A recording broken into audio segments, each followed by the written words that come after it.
This video contains subject matter that may be offensive and disturbing to some people. If you are the type to require a warning throughout a video or show, let this message serve as your warning. This channel discusses the harsh reality of true crime. If this warning is not sufficient for you, consider a different genre and unsubscribe from my channel immediately.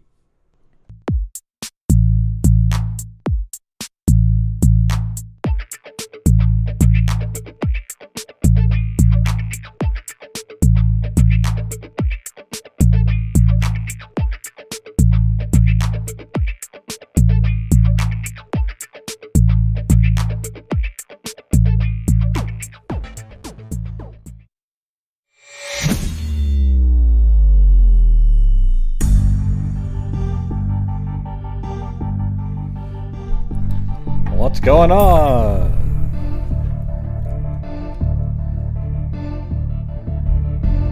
Yeah.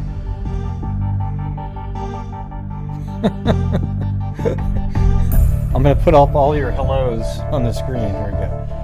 Hello, hello, hello, hello, hello. Hello, freaks. Hello. There we go. Look at that.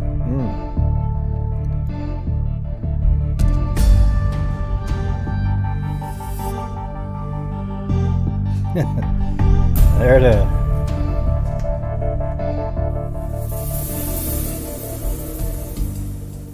Yeah, so we, in Breckenridge, Colorado, right now is the first hearing with Alan Lee Phillips, the individual who has been accused of, and most certainly is the allegedly the killer of Annette Schnee and Bobby Joe Oberholzer back in, I think it was 1981, I think.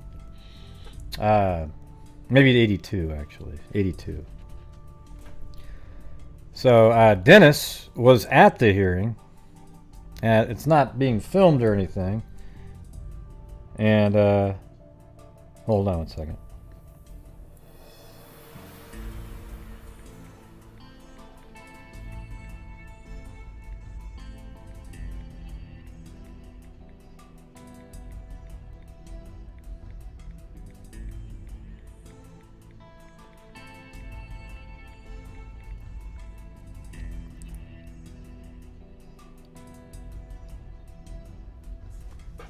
Yeah.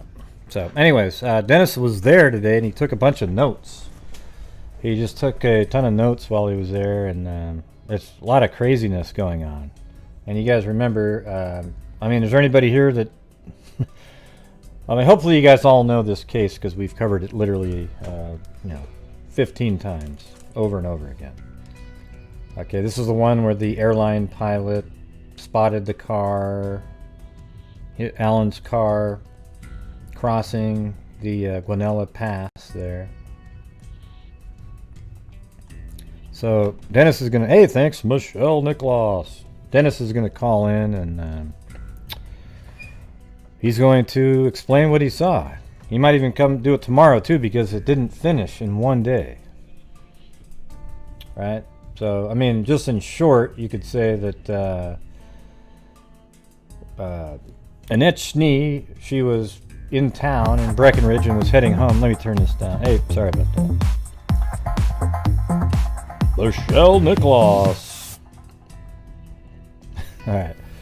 Annette Schnee was in town, bought some cigarettes, whatnot, but then was heading home to change clothes for her job, and she hitchhiked home, and then she never made it home to get the clothing, because the hitchhiker then took her all the way from, if you're looking at the map here, in Breckenridge, and drove her past her house and then all the way down, and then she just disappeared, actually. Okay, then the same day, the killer, almost very similar actually to what we were talking about last night, with Ted Bundy at that park, where he had two victims in the same day, but they didn't even know each other. That's exactly what happened here. He, after that attempt, but maybe failed, who knows, he came back up to Breckenridge, And Bobby Joe Oberholzer, who was out to dinner celebrating her promotion at work, told her husband, I'll find a way home, don't worry about it. So she leaves her work, which is right here, and then gets to this hitchhiker corner here and picks up and gets a ride with an unknown person at the time. And then the following day, after she went missing, some skiers looking for her found her body right here. This is this Hoosier Pass summit right here. And then found her body right there. And then it wasn't until about 6 months later where I think somebody fishing was all the way down in, hold on, I think this is, way down here by Salida. Sorry, my brain's just whacked out. I scrolled down way too far.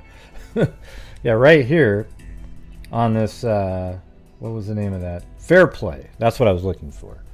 So Fair Play right here, and then down this road, somebody was fishing in this little creek right here and found Annette Schnee in the water way later.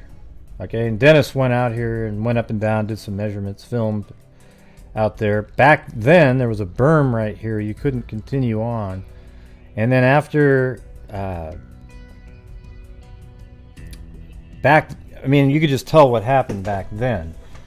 It was, so she wasn't found for 6 months, but the very same night, which was, I think it was January 7th, 1982, he actually, on the way back up to pick another victim, he threw Annette Schnee's purse out and so forth, and heads up there. Then after killing Bobby Joe Oberholzer, comes all the way down past Fair Play here, and then heads up this road, throws out her backpack right here, and then throws out her driver's license right here. And I thought maybe the guy lived in Denver, because Denver's right over here.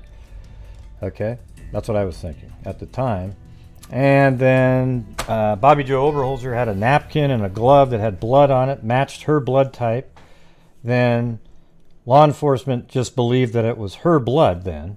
But then years later, somebody thought, let's test that again. It turns out it was a male with the same blood type, but a male contributor. And then over the years, they actually finally did genetic genealogy, worked. A massive tree had to be built to get to it. But it led to Alan Lee Phillips. And then we found out on newspapers.com that on the night of the 7th, he was driving over this, there was a car that was driving over this pass right here. It had to pull, it got stuck in the snow, like I guess the snow got under the car and it couldn't move.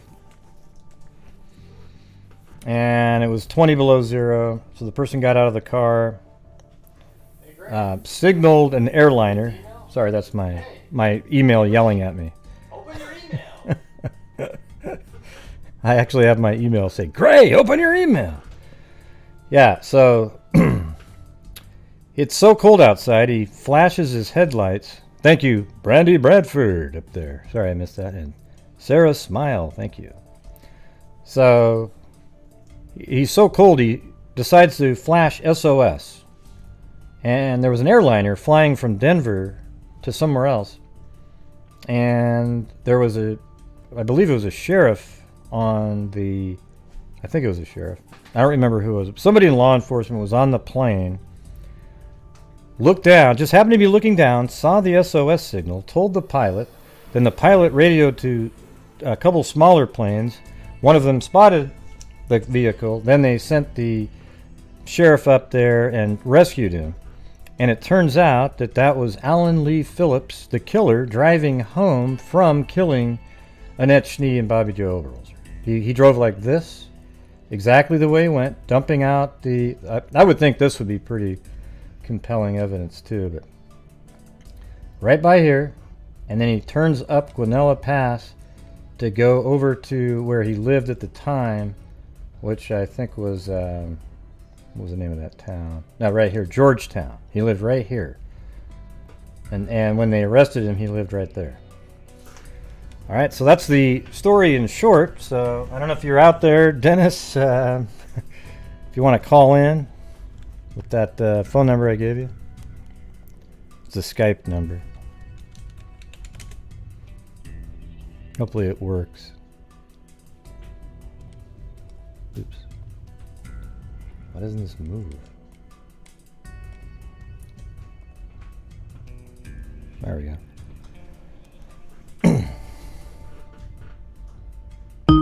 Oh, there it is. There it is. There it is. Dennis. Can you hear me? Hey, what's going on?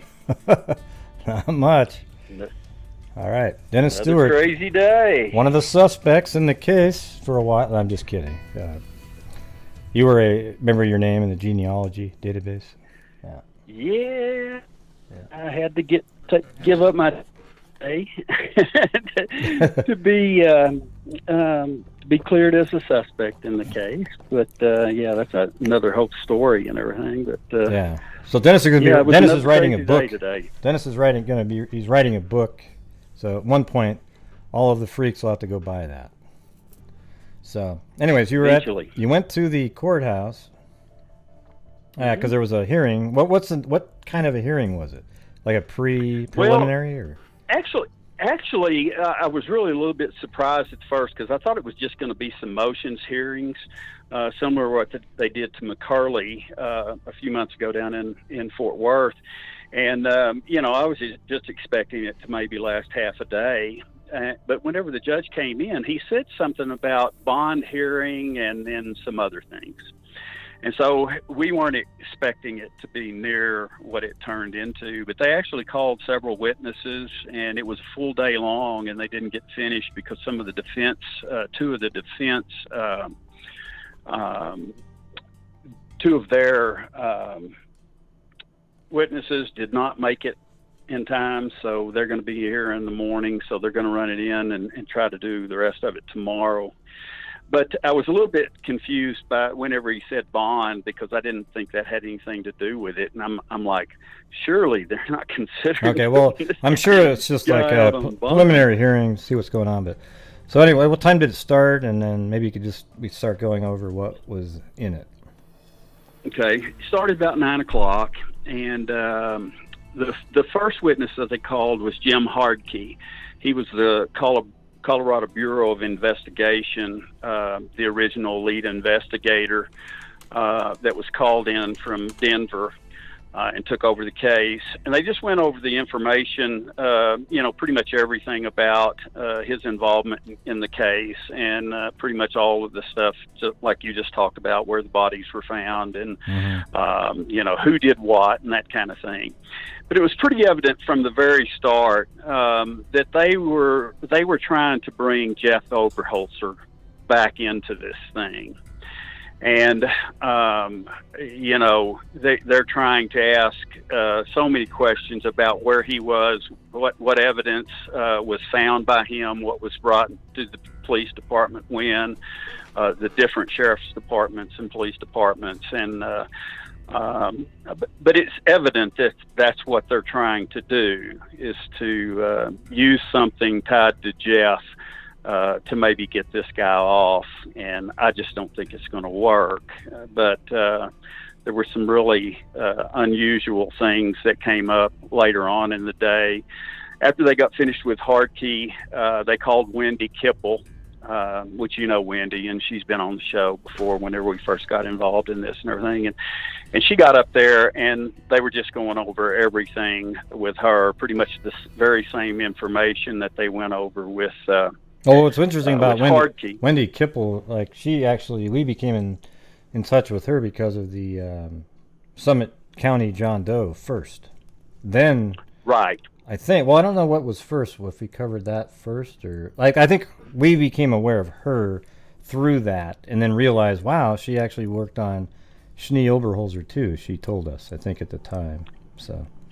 Yeah, I kind of think what had happened, we were getting involved in the Schnee Oberholzer first, and, they needed money for DNA research, and I think the way it went is that we raised the money to help with that DNA research, but then Paula Zahn's show came in and was going to help them with some of that money, and then the Crime Stoppers was helping with that money also. So I think we actually switched our money over to the John Doe case. Yeah, maybe. I can't remember. And then that's how we got involved with that and involved with her. Of course, she was the coroner at the time for both counties. She worked part-time at each.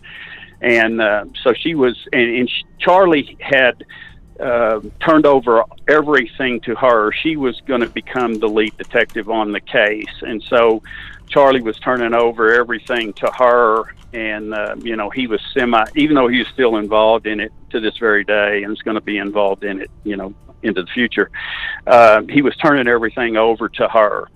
And so now she's actually the lead detective on the case, and she's been involved in all of the DNA and the arrest and everything that's gone on, to arrest Phillips. And she did an excellent job. She really did an amazing job. But one of the funny things that whenever the defense got up to interview Wendy, their lead, I can't remember the guy's name, Zettler, I think was what it was. But anyway, his lead attorney got up there, and he couldn't keep the highway straight, and he couldn't keep the body locations straight. And he would ask Wendy these questions, and so she was constantly having to tell him, no, that wasn't Highway 285, that was Highway 9. And then the next question, she would have to tell him the exact opposite. But she kept him straightened out the whole time. But at one time, it was so... I kind of thought, is he doing this on purpose, just trying to confuse her? But it was so often but she did so amazing. She didn't let it rattle her at all. She did a very good job. And so they got through her. Then it came lunchtime. And in fact, the best part of the trial, I think, for the prosecution was whenever the hearings, right before the hearing, right, was right before lunch, and she was going over all of the DNA. And let me get to that in my. I've got 32 pages of. Well, that's notes. what I'm saying. You should just go through your notes. Like, you don't have to remember it. Just do it. Yeah, but there's so many notes, and there's so many things that are abbreviated and everything. It's pretty tough to. But anyway, she was asked by the prosecution about the DNA and how they acquired the DNA, by following Phillips, and he had gone into a post office. He had dropped by a Sonic and got some food, and then went into a post office, ate the food inside of the post office, put the bag in the trash, and then walked out with his mail. Well, they went in and got the bag out of the trash and took the DNA off of a napkin from that. Wow. And they got they had two cuttings from the bloody glove, and then they also had a third DNA sample from the drops of blood that were on the Kleenex, that were left at Bobby Joe's backpack. And so they actually had three DNA samples, and all of it matched Phillips. And Wendy, they asked her what were the odds of this being Alan Phillips, and it was 1 in 17 quadrillion. And then so you're saying there's a chance? I mean, with all the planets and stars out there, there's a shot, right? Okay. The population, they asked her the population of the Earth. She said approximately 8 billion. And they said, so what were the odds of this matching up with Phillips? And it was 1 in 8.4 trillion, which was 1,050 times the population of the Earth. Yeah, that's what you would say. That's how I would just say it. You would just, that's all I would say was Well, if you had the planet Earth and you multiplied it by 1,000 and you had 1,000 planet Earths, then maybe there would be another one. Yeah, or yeah, more than that. What was the number? 1,000 what? It was 1,050 times the population of the Earth. Right. Which was about 17 and trillion. then she said 1 in 580 trillion, which was 72,500 times the population of the Earth. Yeah. Each one of those questions they asked her, I mean, it would just became funny. It was just impossible to be anybody. I think it's important to word it like that because a lot of people, well, okay, well, I mean, 1 in 17 quadrillion, okay. Yeah, but they don't really understand what you're saying. Is like what you're really saying is it's impossible almost for there to be another one on this planet. As a matter of fact, if you had 17,000 more planets with the same number of people on it, there still might not be another one. Right. That's correct. Yeah. You know, and it was really profound in the way that the lead prosecution, is the female, the assistant DA that's actually running that part of the trial. She did this in such an orderly and methodical way that they went through it, and it was right before the lunch break. And then all along in the hard key and in Windy, they were trying to, say that, this might not have been Alan, that it could have possibly been Jeff, and but they just kept hitting on. He had moved to Colorado in the 70s, and that whoever did this had to have known Sacramento Creek Road and that area in order to be able to commit this crime. And the prosecution was always hammering that one issue, that they would have had to have known this place. And then the very last question she asked, where was the first place that Phillips moved whenever he moved to Colorado? And she said, Fairplay. So right there at Sacramento Creek. So he knew Sacramento Creek. Right there. This is where Phillips lived, right here. So he knew this little road here and how it goes along the creek. But it was but you got to tell that other interesting part with Oberholzer, Jeff. Okay, yeah. One of the things that of course, in the defense, trying to punch holes in the prosecution's theory and constantly pulling Jeff back into this, they. At one point, I don't know exactly where this was, but there was a group of the law enforcement officers from the various counties, and Hardkey was there also, and they were talking, and something had come up. Jeff Oberholzer was there and was overhearing some things, and they made some kind of a comment about footprints that had been found out after Bobby Joe's, in the days after Bobby Joe's body was removed, that somebody from law enforcement had seen some tennis shoe tracks out there. And they were kind of curious as to where those tracks came from, and they had taken prints of them. And Jeff overheard this somehow. And he walked over to him, and he showed him the bottom of his tennis shoe, and he said, I have been out there. I've gone out there on my motorcycle, and I walked around there.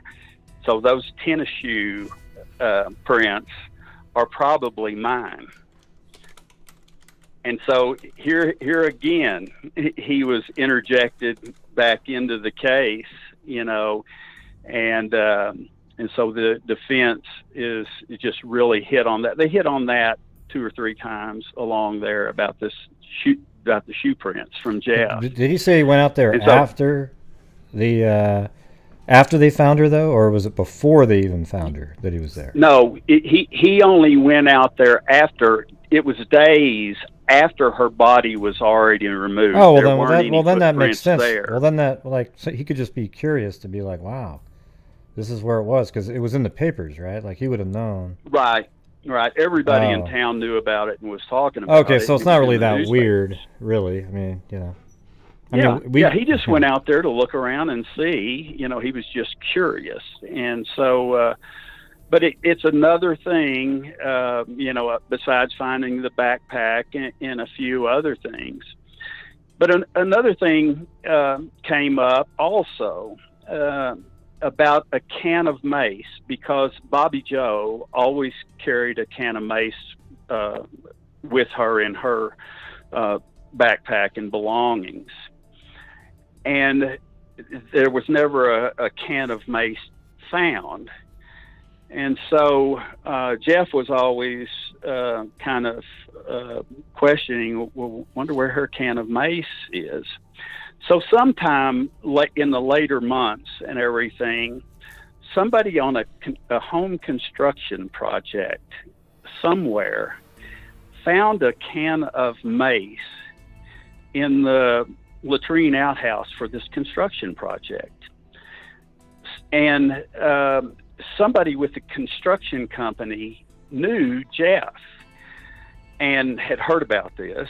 And so he called Jeff, and Jeff came out there, and the guy gave this can of mace to Jeff. And it come to find out it was the exact same brand of mace that Bobby Joe carried. And so Jeff took it to law enforcement. So here's another time, you know, that something that he has something to do with. He gets the mace, he finds the purse, he finds the driver's license. He walks down where Schnee was found. I mean, man, no wonder. Look at, you can't really blame law enforcement for being a little suspicious, because they knew about all this stuff way back then, right? Like, it's not like right. Yeah. Right. But it was just another thing, and of course, it gives the defense, you know, things to keep harping on, and so you can tell that's their strategy, you know, to try and get this guy off. Of course, you know, even with all that, at the end of the day, you just said this guy's toast. I mean, you could throw out all the DNA evidence and the rest of the evidence and would convict him, or you can throw out all the other evidence and just use the DNA. But here's the thing. I wanted to say something about, like, in Oberholzer's defense. See, the thing is all of it makes total sense, though. I mean, on the night, let's see, he was driving around looking for his wife. And he drove around, and he actually saw her backpack. And then the guy, actually, that's not how it went. The guy, her driver's license was found way up there. And that person called to tell, hey, Jeff, I think I found your wife's driver's license. So then he drove all the way up that road, and on the way there, saw the backpack, got that. Then he drove up there, got the driver's license and stuff.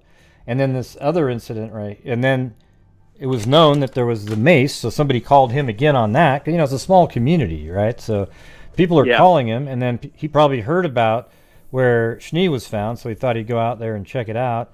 And just like any of us might do, since we're into true crime right now, plus he actually knew Schnee because he gave her a ride one time, so maybe he had a little bit more interest in just kind of checking it out, right? So all of those things. And when her body was found, in her one of her pockets was found the little plastic insert from her billfold, and in that was one of his business cards. Right. Because whenever she was hitchhiking and Jeff had given her a ride, he had one of those little magnetic deals on the dash of his truck with his cards in it, and she took one of them.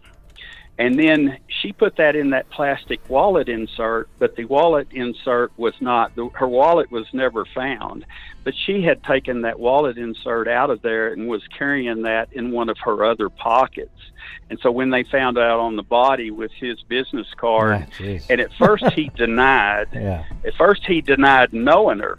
But then when her picture came out in the newspaper, he didn't wait, and he didn't deny it. As soon as the picture came out in the newspaper, he didn't know her name. He probably didn't know her name. Yeah, he didn't know her name. He probably went to her and said, "Oh, I did give her a ride one time hitchhiking." And so it kind of explained the reason for the card and everything, but it was just one other thing would come in, and crazy. One other thing would come in. And so it was always Jeff Oberholzer, to me, is he's kind of a tragic hero of this whole thing. And of course, eventually DNA clears him, and so you think, man, this guy is finally, going to get relief and everything. But now he's being dragged right back into it and everything. I really feel sorry for what he's going to have to go through some more of this blame game deal as they try to point a finger at him. So, but he did everything. He really, honestly, was so heartbroken by this, by the whole ordeal, and he was actually trying to help. And when he found the backpack, how that whole deal went down is Donald Hamilton found the driver's license in the driveway to his ranch at the gate. Yeah. And he called at 9:00 in the morning, while they were looking for her, and Jeff was at home trying to get some search teams together and everything. And he received a call from Donald Hamilton saying he found this driver's license. So Jeff called his brother Jamie and said, "You go out there and get the driver's license. We're going to drive down Highway 285. He had one of his friends come pick him up in a van with another one of their friends. So there were two friends and Jeff in this van driving slowly along 285. And the other two guys didn't see it, but Jeff looked out there and saw this blue spot out in the snow, about 45 feet off of the road. And he said, wait, stop. That's the same color as Bobby Joe's backpack. So he went out there and got it. And sure enough, there was that and the bloody glove and the Kleenexes that had a few drops of blood, and then some Cool Brand cigarette butts. And so he got all of that and put it into the backpack. And then they went and met Jamie in Cuomo, and he had the backpack and stuff, and Jamie brought the driver's license.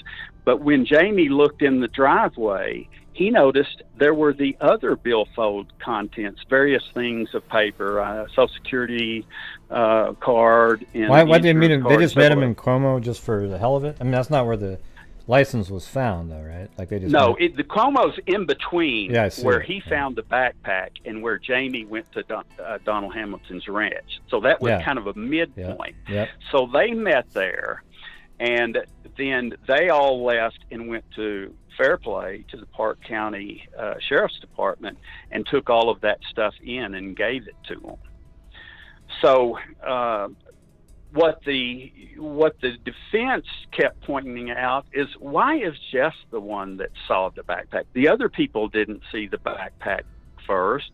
Jeff saw the backpack first, nearly like they were implying that he knew it was there. Well, he wasn't driving. He wasn't driving, right? No, he wasn't driving. I think he was in the passenger front seat, and there was the driver, his friend, the driver, and then another one in the back of the van. And so it just is another thing, that they tried to point out. Why was he the first one to see it and nobody else saw it until he pointed it out? Well, they were trying to imply that he knew it was there, so he knew where to look, so he knew where to tell them to stop. And really, that wasn't the case. But but that's evident. It was evident that's what they were trying for. And then after lunch, whenever they came back, you could tell their whole strategy was the chain of the evidence. Who found what, where, when, and who handled it, who took it where, when did the CBI take things and take it in to do various testing, when did they bring it back? And one of the things another thing that makes things look real peculiar is whenever the search party was put together and met at noon or 1 o'clock the next day at Hoosier Pass. That was a bunch of people that Jeff knew and some people that his friends knew who were all putting together this search party. And two of the guys that were Jeff's friends were skiers. And so they started skiing down the backside of the trees down from Hoosier Pass, and they were the first ones to see the body. So the people that were back up in the parking lot that all accumulated there, they began to see some of the pieces of evidence, and they picked up a couple of things and gave those to law enforcement once law enforcement got there. And then law enforcement gave them to Hardkey and his guys because Hardkey didn't get there until after dark, 7 o'clock at night, because he had to come all the way from Denver. And then they gave the evidence that they found to him. So there was a little bit, it's not like the law enforcement found every little thing and documented Like where what about it was. the orange sock? You were telling me earlier about that. Yeah. Well, this is really the craziest thing about the whole day. At one point, the defense brought up that in this chain of command at some point, the orange sock was lost for 8.5 years. And you could tell that some of the people were kind of confused by that. And so later on, I'm trying to remember, maybe this was in Charlie came up, he was the last witness, Charlie McCormick, who was the lead detective for all those years, when it was a cold case. Whenever he testified, they really hit that issue hard. What wound up happening back in 1985, so about 3 years after the murders, the evidence, which back then everything was put in paper bags and sealed, and along with all of the evidence and all the documents in the file boxes and everything were all put in the basement of the courthouse. And there was a revolt in the jail part of the courthouse, and the guys that escaped got down into the basement, and they started going through. They had themselves locked away in the basement and couldn't escape from there. So they started looking through all the evidence and everything that was down there in the basement trying to find weapons. Well, what do they run into? They run into all of the evidence from Annette and Bobby Joe that was stored down there. And according to the defense, they're saying that all the bags were ripped open and all of the evidence was just strewn everywhere and got into the boxes, and a lot of things were lost. And the defense was trying to tie this into that event, asking Charlie, okay, that had disappeared for 8.5 years. That sock had disappeared. And Charlie said, I don't have any recollection of anything being missing for 8.5 years. But he said the only thing that those guys got into was a couple of the bags of evidence, is the way that he was told and way some of the reports that he had read are saying the only thing that they got was a gun that they had confiscated from Jeff Oberholzer when he was being looked at. They did a warrant on his house, and they went and they found a .38 caliber revolver of his, and they confiscated it. And then that was bagged and put in with the evidence. So those guys, these convicts, that found this bag with this gun in it, they got the gun out. They didn't have any bullets, but they did find that partial copper jacket that was found in Bobby Joe's body. They found that bag. And so the only two things that Charlie was saying that from everything that he has read in all the reports was that the gun and that partial bullet were the only bags that those guys got into. They didn't get into all of the evidence. But you could tell people were puzzled because a lot of people had no clue that these convicts had busted out of jail and gotten into all of the evidence. But the defense is doing everything that they can about that evidence. Like they're trying to get all of that evidence thrown out because it wasn't, there was no chain of command, and then these guys had gotten in there to it. So it's evident that they're trying to get that taken out. But I think Charlie did a good job of shooting holes in what they were saying, but I'm sure everybody's going to be going back and reviewing all of the reports from back then and finding out exactly what happened with that. But then on the orange sock, we don't know if the loss of the sock for 8.5 years was tied to that, or if it was even lost for 8.5 years. But there was a comment made by Richard Eaton, who was the second lead detective that came along on the case just before Charlie, and he eventually turns it over to Charlie.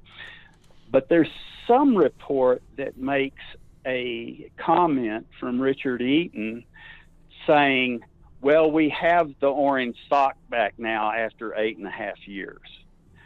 And so that comment got put in a report. So now the defense is trying to take care of that, expose that sock was gone for 8.5 years. But then Charlie is saying, wait a minute, I don't think that's necessarily the case. But it brought up the orange sock again to the point that the defense started hammering on that orange sock now that they thought it was gone for 8.5 years. So then they went back and they were looking in reports trying to find out who exactly found that, where it was, and when it was picked up. Because everything that Charlie was testifying to and some other things in later reports all said that the orange sock was picked up by the sign at Hoosier Pass. And so if it wasn't picked up there, and who was it picked up by, they were going back through reports trying to find that. And in somewhere in an old handwritten report from the very first, it was written that a boy had picked up that sock and turned it into somebody with law enforcement. And they had a last name of, and it was spelled different in a couple of places, but it was like Perone, somebody Perone, no first name, but that the boy had given the sock to Perone, and then Perone gave it to somebody in the sheriff's department, and it was put in with the evidence. But that doesn't sound right. That doesn't go along with a lot of the other reports that had been read earlier, and then what Charlie was saying also. But it left them a hole. It left them a hole that maybe they can throw out there in a trial and say that sock wasn't picked up there by that sign. Somebody else found that sock. It was gone for 8.5 years. Nobody knew where it was, and then mysteriously it just appears again. So, it was pretty crazy. The whole thing, but I think it gives them a hole. If this thing actually goes to trial, I think it gives them another place to just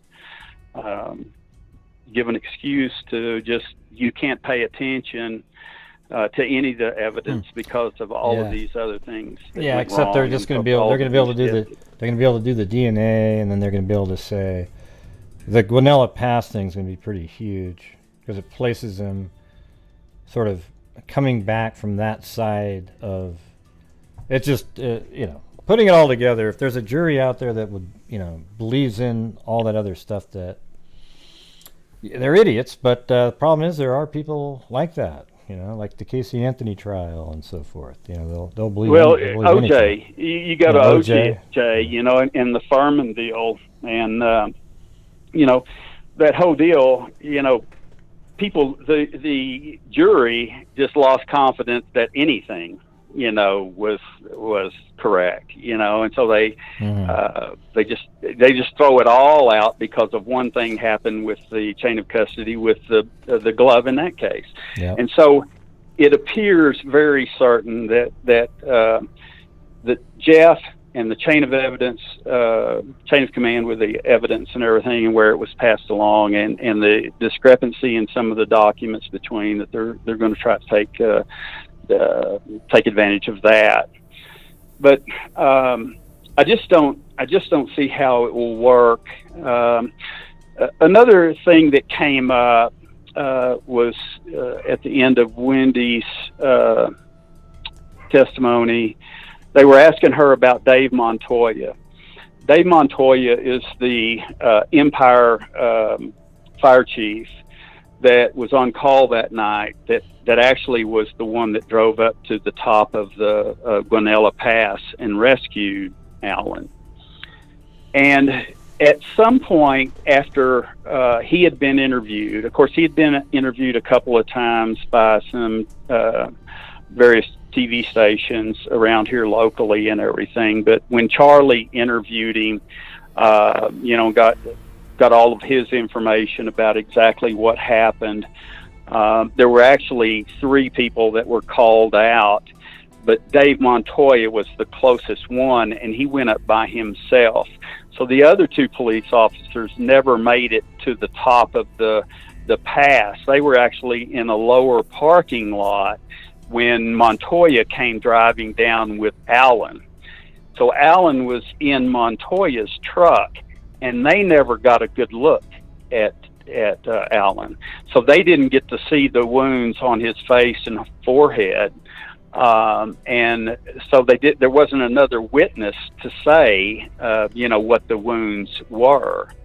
But his forehead was bashed. And of course, when we found the picture of him from the one newspaper account in Clear Creek, the Clear Creek County Current, you can see his bloodied left, his blackened left eye in that photo there.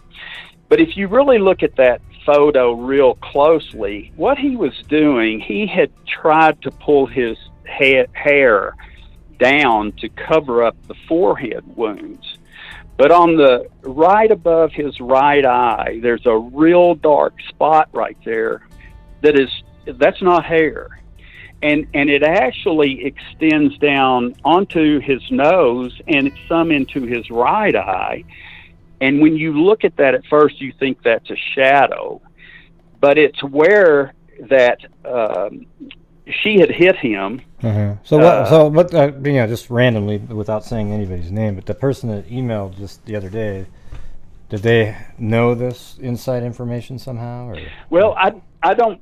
He stated the same thing that I have thought all along, that there's more wounds on that forehead other than just the blackened left eye. So he's the first person to really confirm. So this right here isn't what I felt. I don't know if you can see it, but this isn't that's not a shadow. Or is that what they were saying? I'm looking at the picture. Are you looking at the picture? Yeah, like I can see it. There's a clump of hair more above his right eye that's looks like there's this darkness there, but maybe that's not a shadow. Is that what you're saying? Yeah, that's what I'm saying. It looks to me like the picture is taken a midday picture because of the way the shadows are and everything. It looks like it's a midday picture with an overcast sky, because the the blizzardous conditions, of that night, carried on for part of that week and everything. So the clouds were in and out at various times, and it looks like it was taken on a cloudy day. But that part right there, it doesn't look to me like can be a shadow. But the way it looks like, it nearly looks like he has a unibrow between his eyebrows, where that dark, it's lighter, but it kind of extends down into his nose and a little bit into his right eye. And I think that's from the blows from Bobby Joe. Well, it'd be nice to have the original photograph, the one that they used to make the... I wonder if they have that for trial. Did somebody today... That's not available. That photo was taken by the Clear County Current, and back whenever I found that, when Treva and I found that picture, we talked to Corrine Westerman and Glenn Wallace with the newspaper, and asked them about, can you get that picture? And no, they couldn't find the picture, but they didn't even know who had written the article so that we could try to contact that person. But now we have a name that was exposed today in the trial. We have a name of the person that did the interview. But one of the major things that came up was the hook. And if you remember at the very first, whenever we were looking at the bloody glove, and between those two fingers, there was kind of a lighter spot. And I felt like what she had done was taken that keychain hook, and she put the big round loop of the loop that held the keys in her hand, and then that she would let that hook part project between her two middle fingers. And I made a replica of that. And when you make that and you put it in your hand that way, I mean, it's just the perfect weapon. You couldn't make a better weapon. And when Jeff had made this for Bobby Joe, that's exactly what he was doing. He made a weapon for her since she was hitchhiking. Mm-hmm. And I think what happened, whenever we looked at that spot, and there's the bloody spot on that glove, but the light spot that I thought was shielded by that hook was actually where they had cut out the original samples to give to the CBI to run tests on the blood. So it wasn't light in that area because of the hook. It was light because they had cut that portion of the glove out. But I'm still convinced that's how she had that thing in her hand. Hitting him with her gloved right hand alone would not have damaged his forehead like that. Yeah, if she hit him in the nose, that would do pretty good damage. In that picture you're looking at they there, say something it does about, look like his nose. I mean, we're just all swollen. We would just be guessing at like how you would get it. But how did you? Did they talk about this at trial? I mean, not trial, at the hearing today. The mark on his forehead. They just talked about his wounds in general, that Dave Montoya is really the only person to testify. But we were hoping that this picture would come up. What did he say? What did he say when about Montoya? Yeah. This was Montoya's testimony. Whenever he picked up Alan and Alan got in the truck, he had this terrible wound, and he was blaming it that he had run into the truck. Whenever he got out and was trying to walk out, and then he gave up because it was too cold, and he walked back to the truck. It was snowing so hard that he couldn't even see his own truck, and he actually rammed his head into the truck, mm-hmm. and that's what did the damage. Right. And Montoya didn't think it made sense. The damage looked much greater than. Where did he say that? Where did he say that was? That wound on his head. Where was it? Well, if you go back and look at the Montoya video, when Montoya is talking about it, he doesn't reach for the left eye. He reaches up towards the right forehead. Mm. And so you can tell that he's reaching up there because the wound was in the right forehead, where she had evidently bashed him with this hook. So that email I got from that person they must have watched that same interview and then looked at your image again that you found, and then is assuming that that's a more of a like a big bruise on his forehead right there. Yeah. Well, actually, it was such a large spot that was bleeding, and when he first got into the truck with Montoya, it was a massive wound, but it was kind of congealed over, and it wasn't bleeding. Of course, you know, at 30 degrees below zero at everything, and he's out there sitting in this truck freezing to death, it might have been partially frozen. But after he got into the truck, Montoya said after he was in there for a while and the truck started heating up, that this thing actually started to bleed. And so Montoya got a piece of gauze. He must have had a first aid kit or something. He got a piece of gauze so that Phillips could put it over his head to stop some of the blood there. But whenever he first got into the truck, the front of his jacket actually had a lot of blood on it. So this is not just a little, you know, somebody with a glove hitting you in the forehead. So maybe she, got that little thing, bashed him in the eye, hit him in the forehead. She really fought for her life and gave him that big wound on his forehead. You know, there isn't, nobody can go, well, this is how he got the thing on his forehead. We're not going to get to know that. But maybe the one above his eye, you know, obviously the blood. There was blood that came off of him that got onto her glove and the Kleenex. So there you go. Yeah, and this definitely wasn't a one or two blows deal. When he tried to put that zip tie on her hand, I think she already had this. She had her hand in her right pocket because this keychain hook was normally clipped to her backpack. But I think what she would do is she would take it off the backpack and put it in her right pocket where she could keep her hand in there and she could grab it quickly. And I think that's what she had this thing ready to go in her hand. And when he tried the zip tie deal, she didn't just reach over there and hit him once and try to get away. She hit him multiple times, doing a lot more damage. This is what he's talking about, right? Swelling in his nose. This is what he's talking. I'm showing on the screen that hook. And then also here's the glove right here. This was actually his blood, but they didn't think that at first. You know. But she hit him numerous times. To be able to have blood on his front of his coat and everything when he got in there, and then to actually start bleeding. And in fact, Montoya felt like he needed to go to the hospital.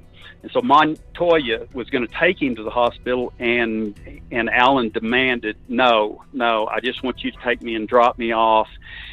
Montoya even wanted to take him directly to his house. But Alan protested and said, no, I just want you to drop me off here. Well, actually, where he had Montoya drop him off was the corner of I-70 and in the main intersection at the exit into Georgetown. He had him let him off there, and he told Montoya, I just live right up here, I can just walk. Well, he didn't live in Georgetown. He lived in Empire Junction, which was just a few miles up the road. And so he couldn't have Montoya take him to his house, to his wife. How was he going to explain all of this away? I think he had him drop him off at that intersection so he could go to the corner grocery store that was right there close and get cleaned up and everything. And then he walked a couple of miles up the road to Empire Junction where he lived so that he could get himself cleaned up before he got there, because he did not live as close to where Montoya let him off as what he was leading Montoya to believe. Yeah. All right. Well, so what's some other crazy? I was trying to show people on the screen how high the snow must have been that day, because that, You know, it looks like the sign's been updated a little bit, but I'm sure it's still, when the snow melts, it's really high up in the air. That 50-mile-an-hour sign. Yeah, they talked about that today. Hardkey said that snow at that berm was actually 5 feet deep. Yeah. You know, at the height of the berm. Yeah. But are you looking at that berm picture where the two law enforcement guys are standing on top of it? Okay, look at the small to the right of there, to the very, very right of the picture. You can see kind of a lower indention there. Uh-huh. She was down there. That's very rough frozen snow from the snow plows, and it's really chunky and really frozen blocks of ice. But you can see on that right-hand side where that low area is. That's where she was. I really think that's where she went up and over. Yeah, yeah. I think she went up. Well, she was in the trees for sure. You can see the tree line. Her body is a little bit behind. In fact, looking at that picture right there that you're looking at, her body's more at an angle back behind where that sign is. It's not directly looking over the berm where they're looking over.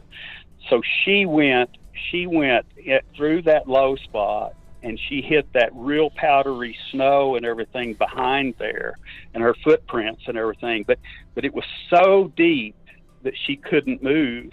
So what she had to do is she had to come back up over that tall part of the berm and try to get over that. Yeah. Well, if the sign's in the where he confronted her and shot her. Well, if the sign's in the same place, it would just be a little bit past the sign, and then where if the cross is where she was found, the one that's on the ground, it's a little bit past the sign, and then it's into the woods. So on the other side of that berm, obviously, is where she went down, and it's just hard to get up. I mean, I actually had a time in my backyard. It sounds crazy as hell, but it was during the summer or winter time, and I had freezing rain in the backyard, and I let the dogs out. And they started barking, and I was like, what's going on? And they were in the backyard. They couldn't get back up because it was icy and snowy. So I went down to get them, and then I realized that I got stuck because it was this steep slope, and I was stuck down there, and I actually started panicking because I was like, I can't get out of here. And then what I did was I stood up and just boom, with really hard footprints into the snow, and got was able to bash through the top layer of ice. But over here, it must have been really hard to try to get back out. Something similar, Yeah. Look how shiny that is over there. Because she was sinking into the snow. Yeah. That hardened snow where the snow plows had plowed it up there, and it was all frozen, minus 30 degrees, at that point there. As they pushed it up and everything, it would just be these huge chunks of ice. And that was all from the parking lot up above there. They would push it down along these areas of the road down that way. And that's why all of the huge chunks of ice and everything. But for her to try to come back over the top of it would have been virtually impossible, because right behind there, the snow is, 4 feet deep. And she's sunk down in there so far she can't get back up. But he comes up over the top of that, and he shoots one time. And I think maybe they saying 1.5 to 2 feet away. But I think what she did is I think she took a backhand swipe at the glove, because the first shot hit the fatty part of her right palm, and then the bullet grazed off the outside of her right breast. Mm-hmm. And then the next shot came back center mass, and he shot her just a little bit. Yeah, so it's almost like she had her hand out, like you're saying stop, like with your hand. Right. So a bullet hit there, and then it hits. Yeah, I see. Okay. Huh. Interesting. But that's where her body was found, and she had slid down that snow on her back with her feet pointing towards the road. I've seen a lot of other things that said her head was facing back towards the road, but today in the trial they said her head was downhill and her feet were back uphill towards the road. But she had tried to push her feet like she was trying to stand up or something, and you could see where her 2 feet were pushing against the snow when she was laying there, and she died. And of course, they brought up the autopsies today, and both autopsies were virtually the same, even though one was 6 months after. The same doctor did both. Dr. Ben Galloway did both autopsies, and he showed cause of death as insanguination, which is loss of blood, from secondary gunshots. Each one of them, one gunshot. So they bled out from the gunshot. But whereas it's always been referred to as the cause of death was insanguination with freezing, the autopsy reports did not say anything about freezing. They just said the cause of death was insanguination by secondary gunshot. Yeah, so they might have lived that somebody gotten to them quicker. Yeah, both shots were through the lung. It's amazing how close to the same both kill shots were. Both of them were through and through shots. The only thing is the one on Bobby Joe, it hit enough of the ribs that it knocked part of the copper jacket from the hollow point bullet. Part of the rib knocked it off, and that stayed within her body. But the bullet itself was through and through. And the same with Annette. Hers was through and through, but it was at a downward angle because of that steep incline at Sacramento Creek. Hers was at a downward 25-degree angle. Hey, let me ask you something. You know that did you send me the pictures where it has the backpack in the field? Who yeah, did? I sent that's one of them right there. Okay, that one. Okay, so that's you that went. Is this where the spot was too? Or is this sort of a sample? These are where I was doing the tests out in a field whenever I was in Wichita Falls, because, you know, they're thinking that the backpacks were thrown out by a person seated in the killer's vehicle on the passenger side. Since all of the evidence was thrown out on the passenger side, they were saying that everything was thrown out, and there must have been he must have had somebody with him that was throwing these items out. Or you just stop the car, get out, and that's chuck not it. the case. You know? Yeah, I mean, it doesn't really matter how you do it. There was no way that he could. There's no way that a person sitting in his passenger seat could have thrown the things out as far away as they got from the vehicle. The one spot, it's over 40 feet. And these backpacks didn't have a whole lot in them, especially when he took a few things out of them. They got even lighter. But when he threw Bobby Joe's backpack, there was so little in it because he had taken the billfold out.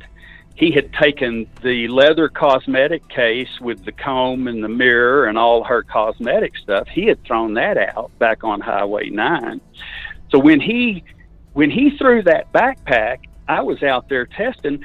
I said, there's no way that a person out of the vehicle, out of the passenger side of the vehicle, could throw it that far. Wait, Where did he throw? Yeah, we you know, Bill, I think he just got out of the car and chucked it. But let me ask you this: so, because you know, at that time of night, nobody's outside. He probably just pulled over, could tell nobody's out, and just chucked it. I mean, it doesn't really. Who cares how he did it? But it definitely didn't throw it out. There wasn't a passenger in the car. He did it, so he couldn't have done it driving the car. So he probably just stepped out of the car and just heaved it over there, got back in the car, and drove away. Yeah. This is what he did. He took a running start, but what he did is he was throwing it in the direction of the prevailing winds of the night. He was throwing it to the northeast. Yeah. So the thing was so light it wouldn't have carried that far, but what happened is he threw it high enough in the air that the winds were 20 to 40 miles per hour that night, gusting to 50 at times. So when he threw that, and it was so light with just the glove and you know, a couple other things. So let me ask, where was the stuff from the like you were talking about those other items? I don't think I ever had those marked anywhere. I had Annette Schnee's backpack on there. First go to Sacramento Creek Road, where it intersects Highway 9. Yeah. Just a little bit, and they talked about this in the case, it was very close to the intersection of Highway 9 and Sacramento Creek Road. It was just a little bit north. of there back towards Alma. And the way it was pointed out to me, I mean, we're talking probably 50 or 100 That doesn't make feet, any sense. But what happened there, when he was coming back, he rolled down his window and he threw the cosmetic case out, and it landed on top of a berm. And that was found the next day by but hold on a second. Snowplow operator. Yeah, but hold on a second. Hold on. So you got Sacramento Creek and then Highway 9. How could it be north of that Sacramento Creek Road? Because that's when he would have turned right to get out of there. No, he kept going straight right there. In other words, he was coming back. He had come through Alma, and he was coming to 285. Yeah, I know what you're saying, but you're saying it was north of the intersection of Sacramento Creek and 9. That's what you just said a minute ago. Right there where you move up. No, I mean, this is the intersection right here, right there. Okay, that's the intersection. Yeah, so how could it be north? So the items be up here. How could that be? Because he had fled Bobby Joe's. He had fled Bobby Joe's body. Oh yeah, it's Bobby Joe. He was driving back. As he was driving back, he passed Sacramento Creek Road again. No, yeah. So I just for a minute I was thinking it was Annette Schnee. So yeah. So anyways, right here he threw out. He just randomly happened to throw it out. Do you think that was random? That he threw it out pretty close? Right there where you're at, right by that dark spot is where it was shown to me. Oh, yeah? And he threw that out and landed on top of the snow berm. And then the next day, the snowplow operator found it and took it to the police. And what was the item there? That was a leather cosmetic case. It had a mirror and a comb and all of her cosmetics and everything. And so, it was probably the heaviest thing in the backpack. But that's the only thing that he threw out on Highway 9. Do you think it was coincidental that he threw that out right there at that intersection that heads to Annette Schnee's body? I think it was coincidental, but I actually asked the question of Charlie. I said, Charlie, do you think there is any possibility that he was coming back to go back down Sacramento Creek Road and check and make sure that he had killed Annette? And Charlie said, no, that's just completely speculation and everything. He said, we have not put any precedence in the fact that it was right there. He said, we think it was just coincidental. I don't know. It's hard to kind of believe, really. I mean, because Bobby Joe was way up there, and then just as he's about to hit to that one Sacramento Creek Road, it's almost like I don't know. That's just weird. So where were the other little items in the purse found? Because I've got the backpack and glove and Kleenex were found kind of quite a few miles up. I don't know how many miles that is, but up north. Yeah, it's about 6 miles, and then about 4 miles from there is where the driver's license. Is where the driver's license was found, and the driver's license. Neither one of the billfolds was ever found. During the day of that day, this came out in the trial today. I've always heard that it was less than $100. It was like Bobby Joe had somewhere between $1 and $3 in her billfold. And Annette had been given $100 because they received the some money from the house, the little down payment that they'd made on their rental. They had gotten that money back, and her share was $100. So they think she had less than $100 because she had spent some along the way. Annette, you're talking about? But yeah, Annette. I thought she was just kind of. The total of both of them was less than $100. Yeah, but she wasn't married, right? Like Annette. When you say they were buying, what do you mean? About how did she get that money? She worked at the Holiday Inn, and one of her friends that housed in the same house. There were like 4 or 5 people living in that rental house in Blue River, and so one of her friends that lived in the house with her came by the Holiday Inn that day earlier in the day and had given her share, the $100. Oh, I see. I think what she was doing is using that to go to her doctor's appointment where she went to, and then she had to go to the pharmacy. And it was a security deposit is what it was on the rental house. And so, but this guy, more or less, he robbed them. He took both of their billfolds. He had less than $100 between the two of them and everything, but the billfolds and the money were the only things that were never found. And so when he came and was going down Highway 9 and threw out the cosmetic case, he's heading south. He doesn't throw anything else. He turns left at 285 going towards Cuomo. And he throws the backpack out. Do you know where exactly the backpack was thrown out? Because I just measured. I have 8 miles between the backpack and the driver's license. So, and Cuomo's right in between. So the thing is I have it much further than that. Like it's okay. I think you're right. I know where you've got yours is right. The things that I'm putting out over my, just off the top of my head, may be a little bit off, but okay, yeah. But I was thinking. So right here was the backpack. Then he drives up here. Well, I'm talking about the killer now, and he must have just thrown out must have just looked over and went, "Oh shit, here's some," and he threw the license and I guess it said scattered wallet contents. And then he heads up. Social Security card, insurance card, and those kind of things. Because he didn't want to be caught with those. If he's caught with a billfold, he's tough. So then he turns right or left at Grant. He claims he went somewhere else. Like he said, he went to Bailey or some shit like that. But he says he went to a bar there and got drunk, but that's total BS. There's not enough. When you do the timelines, I don't care how you do them. There's not enough time for him to do that. And then they drove up through past Grant here. I mean, everything makes so much sense in trial. Like you could just go bing, bing, bing, bing, bing.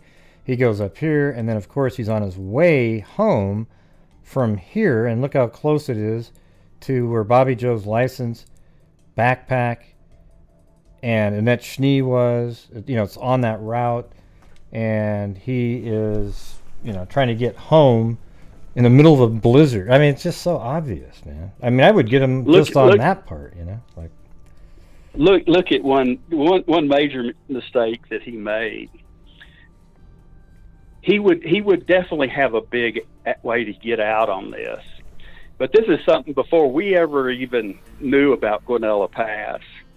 Long ago, whenever I was looking at the places where he distributed the evidence and getting rid of those, if he would have, like he got rid of the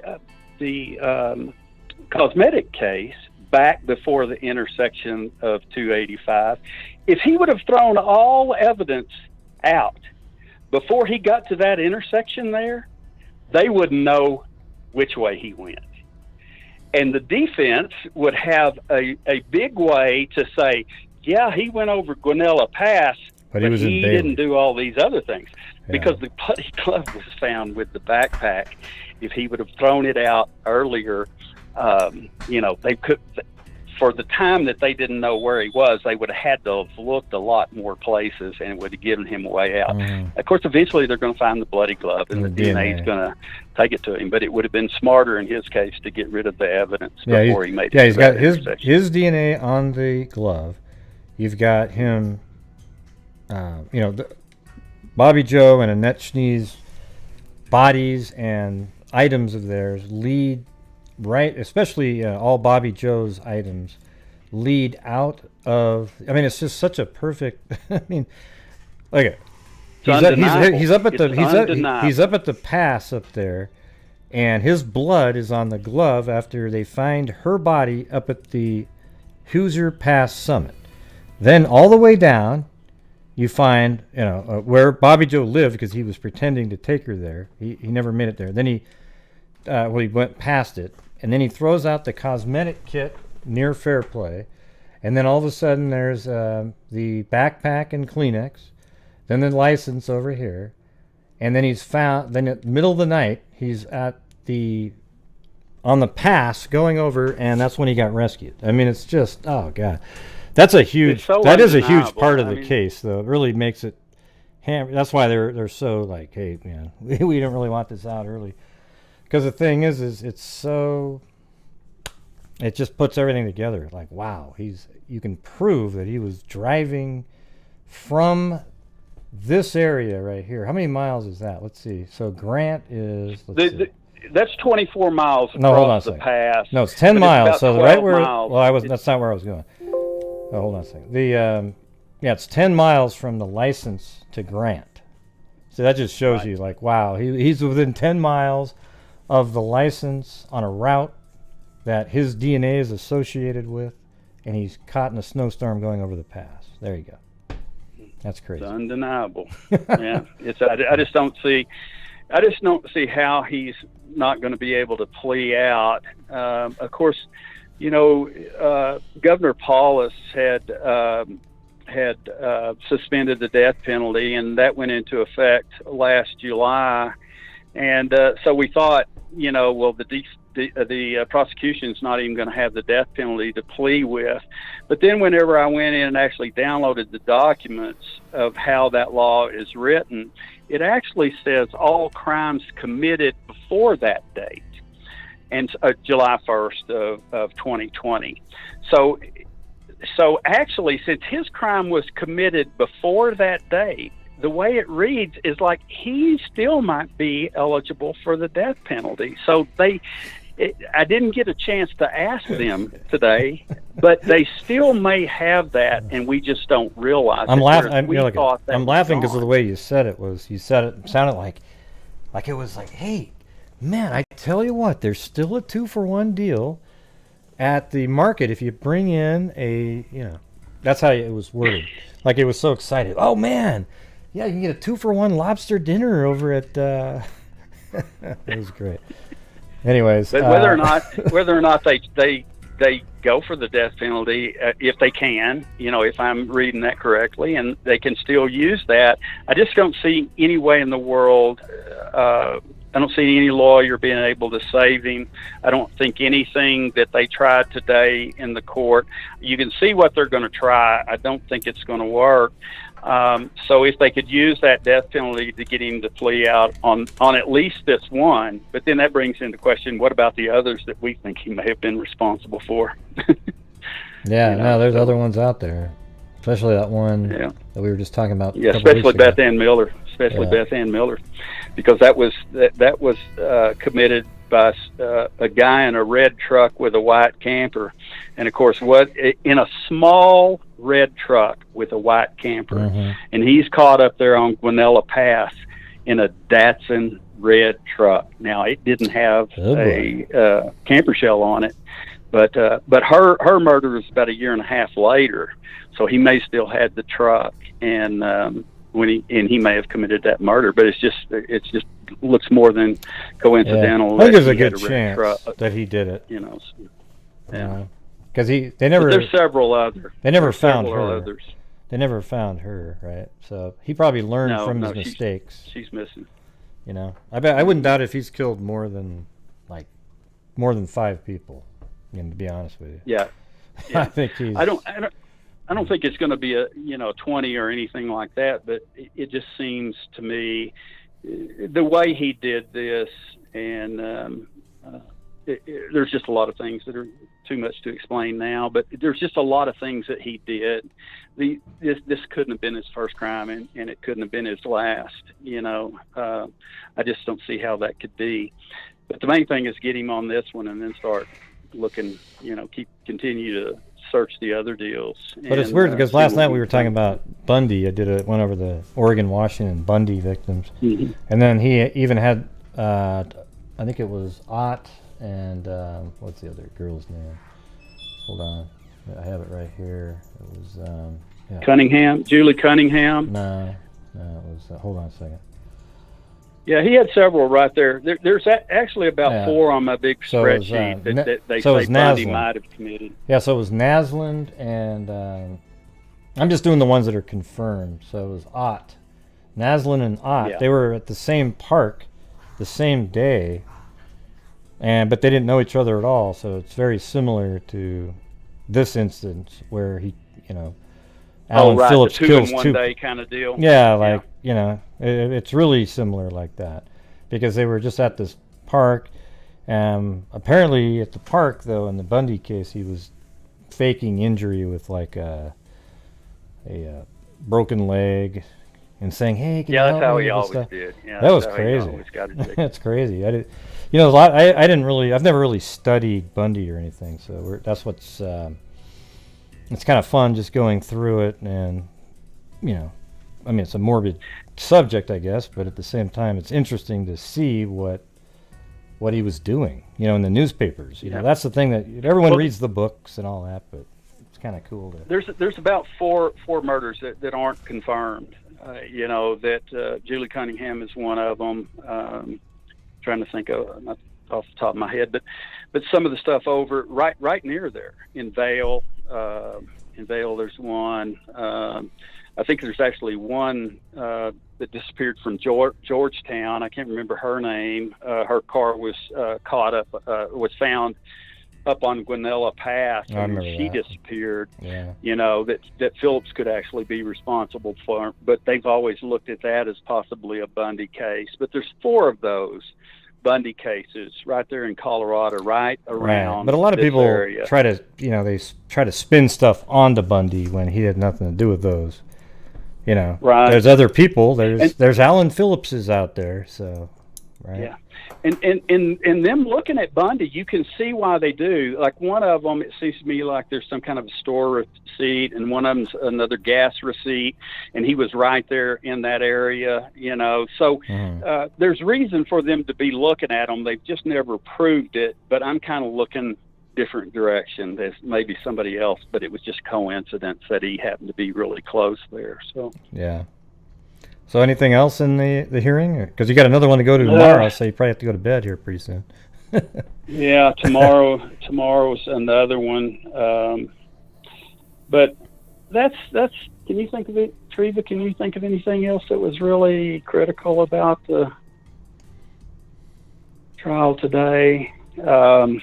That's pretty much it. I'm sure if I went through all these notes and everything, but it's just trying to pick out what. Guanella Pass was closed in Phillips. Oh, yes, that's another big deal. Guanella Pass was closed on the night that he went across. And in his statement in some of those newspaper articles, he's saying that the road was plowed.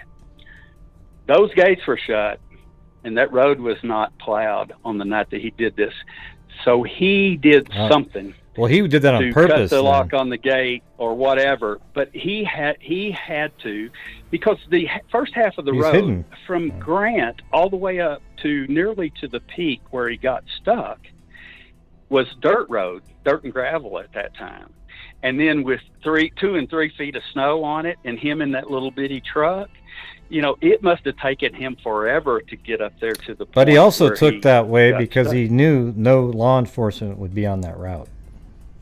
Once he turned and got a little bit away from that intersection with Grant there off of Highway 285, he had this just feel like I'm home free. Yeah, and he knew there wasn't going to be one cop because it's closed. They didn't think anybody would be that stupid, and it turns out he was stupid, and he was able to get a jet airliner to send somebody over there to save him. Plus, he would have had confidence again because he had actually reached the paved part of the road whenever he got stuck. So once he hit that paved road, he had to really say, I'm definitely home free now. And he goes, a quarter of a mile or so and then gets stuck. And think about how ironic it is too, because it isn't just that so now he's sneaking across the pass because it's closed. And not only did he not get to go through it, he had to actually get a hold of law enforcement himself, the very people he was trying to avoid, and they get him out of there, and nobody ever linked the two. He must have just thought that was amazing too, that wow, they never suspected me. For 39 years, he's had to just be absolutely, how could they have not figured this out? you know. But the way that's the Central Front Range mountains there, and with those huge peaks in the middle there, Grays Peak and Mount Evans and Mount Bierstadt and everything. I mean, from one side of the mountains to the other side, it's just like two different worlds. If you go around and you look at all law enforcement and the way they handled things, and you look at the newspapers and who published articles and everything, it was just like it could have been 500 miles away. Those mountains just created such a barrier, and the way law enforcement and the newspapers and everything worked, they never were able to link the two things together. And then, of course, that article that I sent, actually the only article we have ever found that linked the two articles together in one paper was in Colorado Springs. But that's so far away from where this happened, none of the law enforcement in any of those areas there would have ever seen that article. Yeah, they wouldn't have looked at it. So there was no way for them to really link it together. So I completely understand what has happened. Now, we still have two more places where we're going to go back this week and look and see if we can find articles that link the two together in some archives. But that worked so much in his favor, just those huge mountains in between, and just the way it was. It's just crazy. I'm trying to find that newspaper clipping. I think did you send it to me as a JPEG? I think that might be it. Like, it was just a... Yeah, I definitely sent it to you as a PDF attachment, I think. Yeah, let me see. Is it the one where it's kind of sideways? Like yeah. Woman slings? One of them was side by side and one of them was over and under. But both of those articles were in the very same newspaper. One of them was on page 2A, I think, and the other one was on page 7A. But both of them were in the same newspaper, and that's the only. No, that's something else. Yeah. I don't know where that one is. Right. But it was only. I think you eventually showed it on a show a couple of weeks ago. Well, it was only like a couple of weeks ago that I sent it to you. Yeah, I did. I just can't see it right. There's no place else. There's no place else. No, this is it right here. It's just a matter of the geography. Look how crazy this is, everybody. Look at this. So on the left side, it says, the body of missing woman has been found near the summit of Hoosier Pass in Park County. That was Bobby Joe Rolzer. Then on the right, when look how crazy this is. You have, Bobby Joe Overholser and Alan Phillips that close to each other in one article. I mean, it's just absolutely crazy, right? So the night she's killed, right next to him, is the story about the jet airliner. I mean, they're 2 inches away on paper from each other. Isn't that weird? It's just hard to believe. Yeah. But, I just knew in the Clear County Current we were going to find both of them, but it wasn't there. But we're still looking over around Evergreen and some newspapers there. And, of course, we've got the Flume down here in Fairplay. Their 1982 archives are kind of lost right now. We've been talking to the library trying to come up with those. But that's only two places left that might show an article that links the two. But I don't think they will. I really am pretty certain that they won't show a link either. Yeah. But it's just the geography of the thing just worked in his advantage. It's just fluke luck. There is not a single thing intelligent that he did about the way he did any of this. It has just been 39 years of pure luck. Yeah. And it's not like there's not anything major that law enforcement. I kept thinking, eventually you're going to see something that law enforcement did, but I wonder how many times he went on to newspapers.com and looked himself up and saw, wow, look at that right there. He probably did that article. That one article of that Guanella Pass rescue, it's a UPI article, so it was sent all over the United States, and it was a rescue deal, and every major publication in the United States had that in their newspapers. Yeah, and it's so simple. Let me show you. I'll do it on the screen. You just go Alan Phillips, and I think you just say, I think it was just the date. Let's see, so it would have been January 7th, right? Yeah, well, just January. No, just January 6th. January 6th. Yeah, but just you don't have to do I know, all that. no, but You're no, the one that.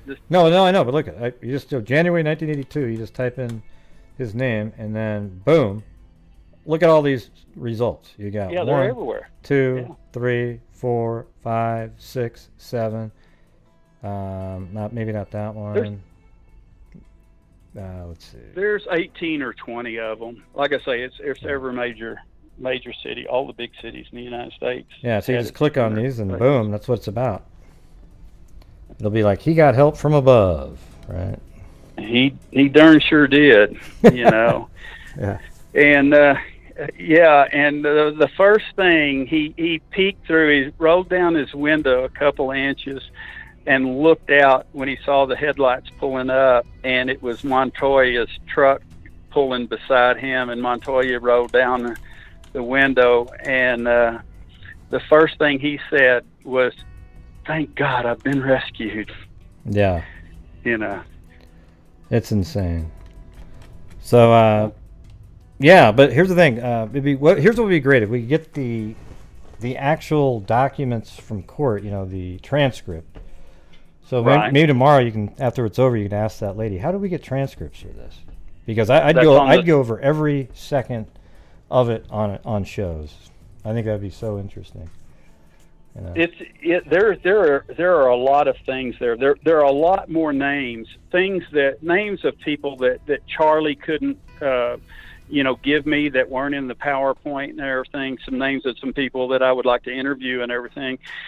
We've got several more names that came out in the case today. The guy that tried to pick up Bobby Joe at the minute mark. He drove up beside her, and he was only going to Blue River, and she didn't accept his ride because he was only going to Blue River. Well, there wasn't any traffic, and so if she goes out there to Blue River, she could wait there for 2 hours before another car comes by. You know, so she didn't want to get stuck out there and freeze to death. He wasn't very so gallant. She refused. I mean, he could have given her a ride. Like, it wasn't really. Couldn't he have just said, "I'll tell you what, I'll give you a ride"? I mean, it's only you would think with 2 miles. with that kind of a night, but there was for some reason that he was in a hurry and he wasn't able to. And then the guy that gave Annette the ride from the doctor's office to the volunteer fire department, that guy, his name came out. So the guy that gave her the first leg of her trip to the pharmacy, and then evidently this mystery lady, picked her up, or somebody that the mystery lady was with, picked her up, and they both wound up at the pharmacy. So we don't know exactly the circumstances there, once that guy let her off, and how she got with this mystery woman, and they wound up walking in the pharmacy. But at 4:45, they walk out of the pharmacy, and it's not known if they split up. Was that girl driving, or was that girl was the mystery woman with somebody else that was driving, and she took off and went her way, and Annette walked, up there towards Hitchhiker's Corner. I guess it doesn't really matter at this point, because that lady didn't have anything to do with it. So I don't think so. Yeah. I never have thought that she had anything to do with it. Well, we didn't know at the beginning. It's like, well, maybe she was a lure or something for somebody. Yeah. But it's kind of like, then later on, it just, that kind of stuff doesn't really make a lot of sense. So, wow. Well, that was awesome. So you're gonna get us all filled in on the last part? Let me ask you this: did they have images of crime scene photos and stuff at the hearing? Yeah, but they didn't show. They pretty much only showed the pictures and the diagrams that were in the PowerPoint presentation. So in that PowerPoint presentation, they showed some of the gunshot wounds and some of the things that happened. Bobby Joe, when she fell in the parking lot, I mean, she took her knees off big time. They didn't show that today, but that's on the PowerPoint presentation. They didn't show actual autopsy photos or anything like that. They showed these more cropped pictures that only showed the gunshot location and those kind of things. So it wasn't really what will eventually be exposed in a real trial, but just for this preliminary hearing, they used the pictures that were from the PowerPoint presentation. Wow. Well, very cool. And, get the same notes tomorrow, and we'll have you back on again. All right? Okay. Yeah. I will And yell at you tomorrow, and I'm sure tomorrow I'll have a better chance. Tonight I'll look over these a little bit better, and there's probably a few more things that will come up there. But we covered the most important ones and the big surprises, and but there could be some big surprises tomorrow also. So well, say thanks to tomorrow Triva. afternoon. Yeah, say thanks to Triva too. She's, you guys are like a cool He said team. thanks. Yeah, you guys are awesome. She's my right hand serial killer hunter, and of course she used to work for a high power lawyer, and so there's a lot of the court stuff and everything, and the note taking and everything that she's done, and she's been like $1 million. I tell you what, that's awesome. Because she understands all of it. But it's really been great. Yeah, well, maybe we'll have to have you both on at some point. You guys can both be okay. talking. We'll do that. All right, man. Well, hey, I really appreciate it, and we will see you. We'll talk to you tomorrow. All right? Okay. All right, man. Have a good one. Talk to you later. Thanks. Bye. Bye. Dennis Stewart. The legendary Dennis Stewart. Right now he's laughing because I just said that. Well, he's hearing it right now. Okay. Although that looked weird because he heard it way before I went like this to him, but yeah. So listen, you guys. I thought that was absolutely. It's really interesting for us because we've been following it this whole time. So if you're somebody new out there, hopefully you got something from it as well.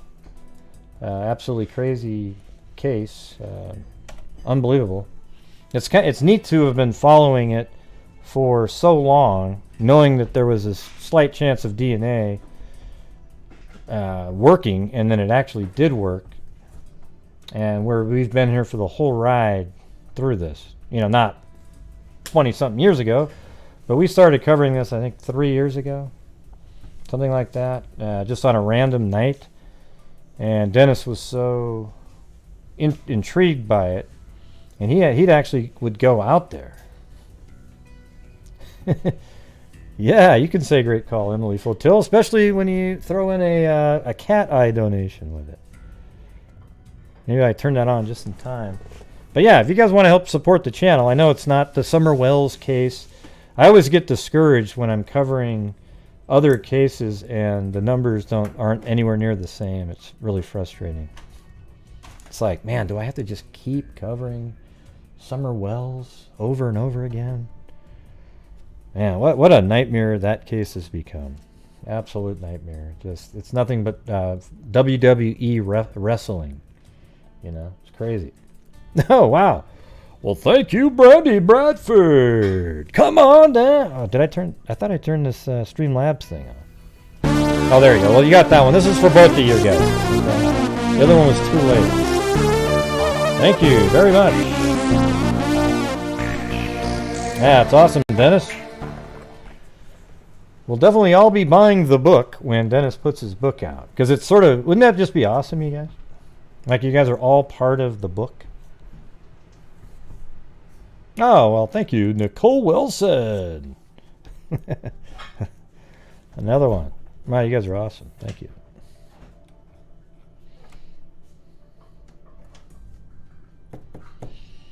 Yeah, man, guys, the trial is going to be so interesting. I'm just wondering. Oh, there you go. The UFO. Watch it. Desert Island, Beach. Thanks for a great show, Gray. Well, thank you guys. Okay, so I'm going to do the, very generous of you guys. Thank you very much. I guess I don't need to do a vacation now then, right? But anyways, I got to go use the facilities. It's 1:44. Maybe someday, Karen. I don't know. I'm not sure what that had to do with what we're talking about right now, but yeah. Let's see.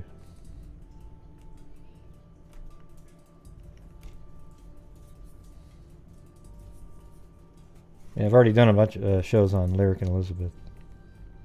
You probably can go back and watch them. All right, I'm going to put it on vacation anyways, just because that'll be the break music. There we go.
All right. Ding, ding, ding, ding, ding. All right, let's second. Oops. Wait, why is it putting me in jail when I go from... Hold on. Why is it doing that? If I'm over here... I don't know. Not sure.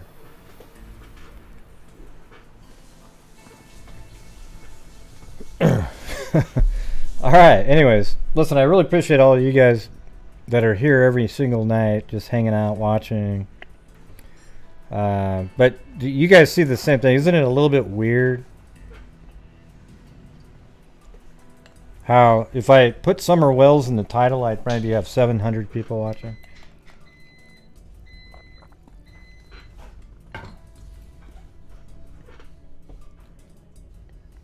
Look like scuba gear? Oh. Does it? Like deep sea diving? Wow.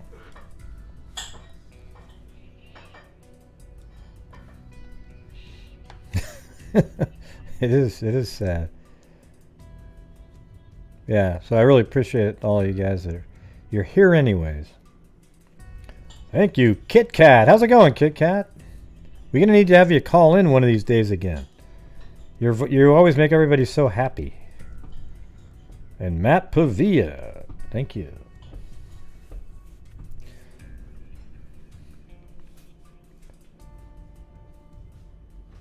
Yeah, it's pretty lame though, Jennifer. Really is.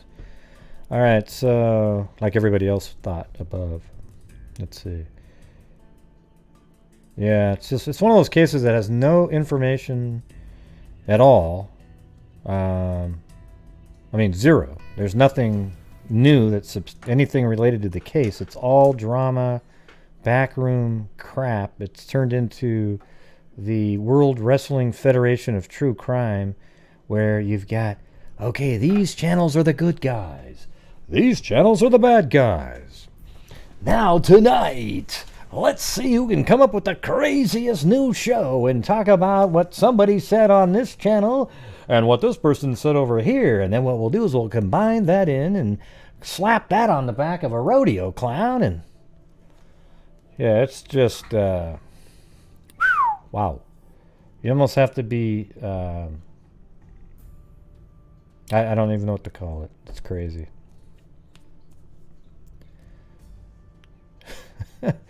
Yeah, and by the way, hit that like button if you're going to be in here anyways, right? Or are 70 of you trolls that are watching right now?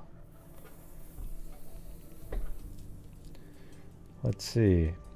Well, Gray, I didn't like what you just said, so I'm not going to hit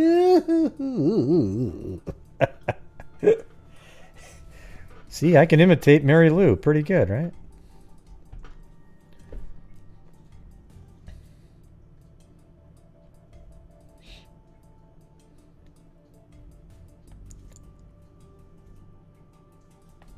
Yeah, no, I can't wait for there to be a break in the case, an arrest made. You know what the greatest thing in the world would be?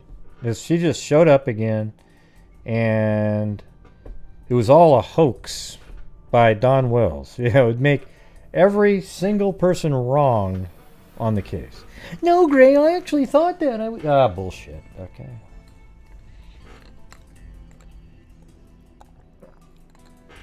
That way, she's completely okay, and Don Wells is a lunatic like we all know he is anyways. Okay. Well, the thing is, he's not dumb, okay? He's just not a good person. That's how you can look at it. I do have this case that just popped up here that people were sending me today. I thought we could take a look at it. You guys interested in looking at this one? It's this nomadic, well, they're like I don't want to buy that. I'm not buying that. Okay, won't be buying that from you. Hold on. You know what they should have? If you were smart and you were doing a website, what you should do is say, if you want to continue reading, it's only $1 from PayPal. You know, there's probably people that would do that. Okay, but when you talk about, well, we need a subscription, and then it'll be automatically taken from your account for the next 87 years unless you tell us that you know. All right, so here we go. This Long Island woman, 22, disappears on a cross-country trip with a boyfriend. So it says a 22-year-old island woman has gone missing under mysterious circumstances. Long Island woman. Under mysterious circumstances during a cross-country road trip with her boyfriend, and her family is seeking the public's help in finding her. Yeah, let's make a folder for this. All right. Might as well. I'm wondering about this case if it's this is like the really cynical theory is that it's a ploy to get subs for their YouTube channel. I mean, it sounds absolutely horrible, but that's definitely something that popped into my head. And then they got too deep in. Now they're just like, okay, I'm not going to say it.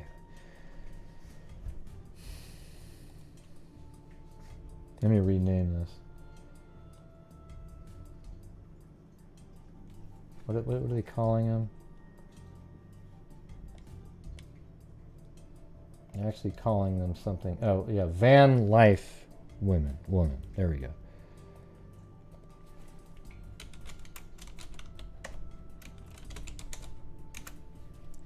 Right, so here we go. Let me show you their YouTube page. And they've already increased 1,800 subscribers since I first found it. So all it has is one video on it. Okay? And this is them. They're driving around in a van. That's them right there. Blah, blah, blah. You know, I'm not going to play the whole thing. Rained all afternoon yesterday. So, but they haven't even put in the effort on the channel. I mean, there's one video, so I'm not sure why they're calling them Van Life person. You know, I mean, it says it right there, sure, but I mean, you're not an influencer, you're not, you know, anything. They had like 200 subs earlier in the day. And now there's 2,005 because people are just wanting to check in to see if they'll post something again.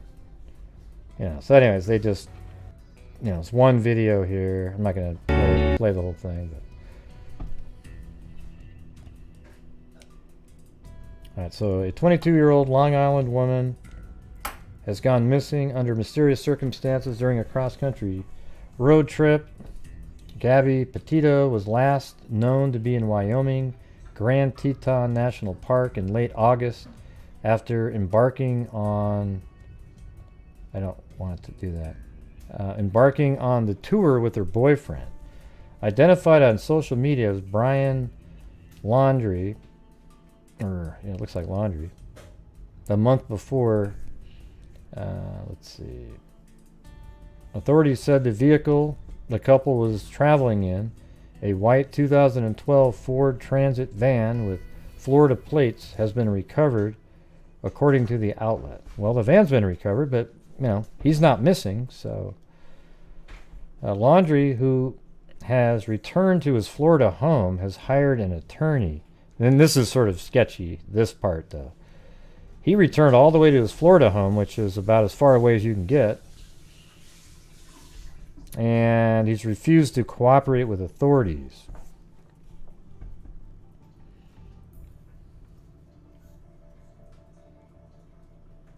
On July 10th, Petito wrote, "After going on our first road trip across the country in my tiny car, we felt like there was so much we missed. Turning this Ford Transit essentially into a camper was such an adventure in itself, but I couldn't love the way it turned out more. All the places it brought us so far has been amazing. As soon as we got to the Grand Sand Dunes, I didn't want to leave. There was so much to hike," Petito added. Petito's mother, Blue Point sorry, your name's Blue Point. Petito's mother, Blue Point resident Nicole Schmidt, reported her missing to Suffolk County Police late Saturday. Gabriel Petito was traveling in a white 2012 Ford Transit van with Florida license plate QFT GO3 with a companion when she stopped communicating with friends and family. And we see what the companion looked like. The desperate mom told Newsday late Sunday that her daughter had FaceTimed her around August 23rd. That's quite a bit ago, you know. And that although she received texts from her daughter's phone until August 30th, she wasn't sure she was the one who had sent them. Yeah, see, there you go. That's crazy. So, you know, it doesn't look like it's a publicity thing. It's just the part that made me think that was they have one video and people are starting to subscribe to it.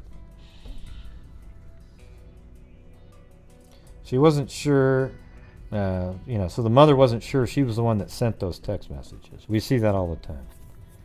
Petito's father, Joe Petito, told Newsday that her disappearance is like drowning with your hands tied behind you. You can't describe it. There's nothing you can do. You can't control anything. Joe moved from Long Island to Vero Beach, Florida in June, in part to be closer to his daughter, who had moved to the city of North Port in western Florida with her boyfriend about 2 years ago. On June 17th, Petito arrived in New York to attend her brother's high school graduation and then left on her cross-country adventure. And it seems like, wouldn't it seem like they'd have more videos up too, if that's what they were really doing, or was this just, I don't know if it was, they were trying to create a YouTube presence, or... I said that, Debbie. We've already said that like 9 times already.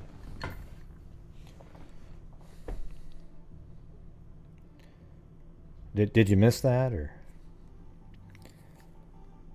Yeah, let's see. I was just going to look that up. I think it was in...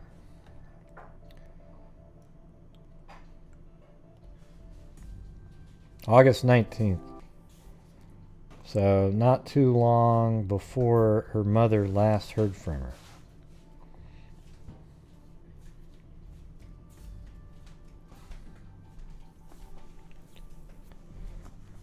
What do you mean, dark side? I don't know what that means. Type in a full sentence every once in a while. Might help. Nobody even knows what you're talking about. Let's see. Yeah, like, we don't know if it's this. Are you talking about what's bullshit? The entire thing? Maybe. I don't know. Joe described his daughter to Newsday as a very free-spirited. Clothes didn't impress her. Cars didn't impress her. Experiences, that's what impressed her. On August 25th, so that was 6 days after that video was uploaded, a photo of Petito was posted on her apparent Instagram account, which links to a video on YouTube channel featuring a woman identified as Petito and a man traveling in a converted van. So that's an image that was taken on the 25th, apparently. Wait, what'd they say? The clip, which posted August 13th, shows scenes of the woman in various outdoor settings. Right. A photo, I think this is the one. The last time saw her daughter in person was when she arrived in New York to attend her brother's high school graduation.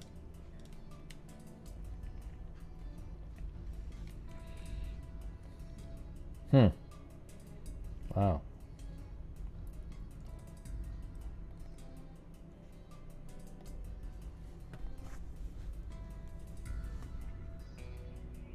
Yeah, this isn't a podcast, Karen.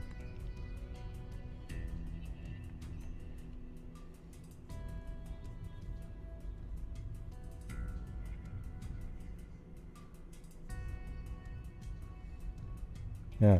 There's not going to be any Sunday shows on any of those cases that you're talking about. Karen, can you move on? Let's move on to some new cases, okay? I know that you're singularly focused on that one, so let's just move on. There's other things going on. We might get back to that one at some point. Okay?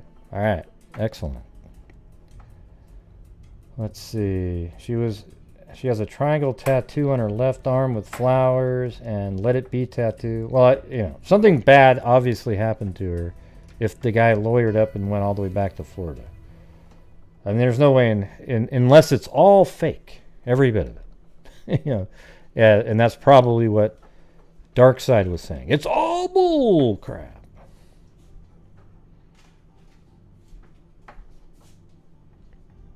Yeah, I've already got the maps and everything. It's in these other articles here. Those people didn't create the maps. It's in one of these. I don't know if it's that one or is it this one. Yeah, I think it's in the Daily Mail. So here's a map right here. It has all the times and dates and everything. See.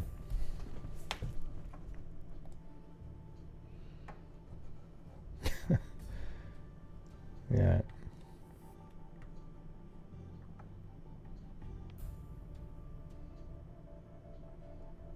Yeah, I don't even know if I'm going to do it monthly.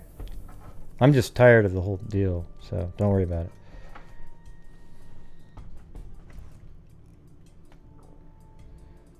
Yeah, so let's map all this stuff out here. So they went to Monument Rocks.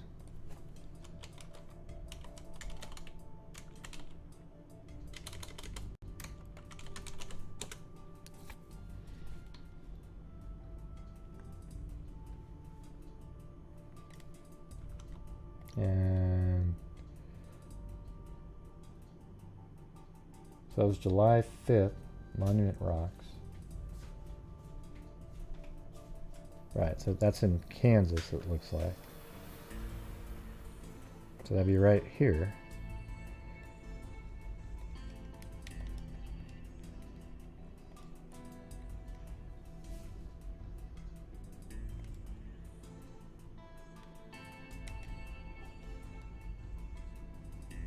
I don't know if that's the actual spot or what's going on there, but it says Monument Rocks Natural Landmark.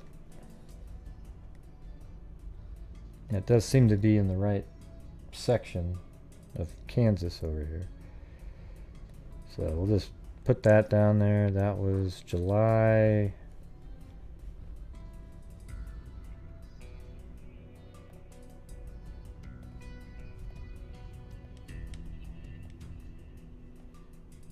July 5th.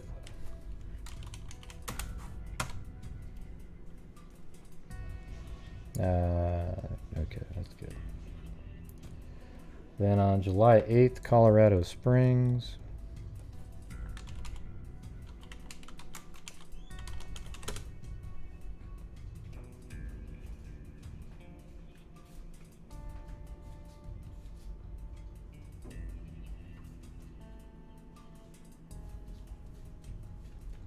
Isn't that this is the same map you're talking about, right? I don't know if that was Amber who told me that. Now I'm confused.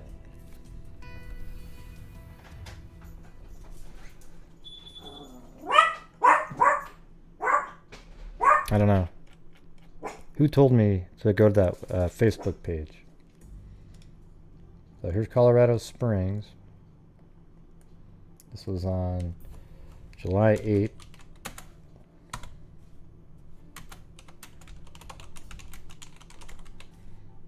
And actually, let me go back to the over here. Name that what it was. That was Monument Rocks. Oh, Heather said that. Okay. Okay.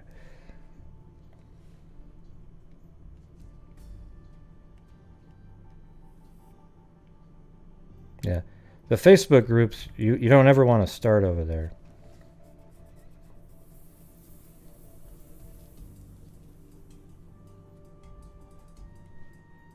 Alright. Yeah, the Facebook groups just start off straight away with wild speculation. So what you do is you just get the articles, try to get things mapped out, and then every once in a while there might be something on there that has something valuable.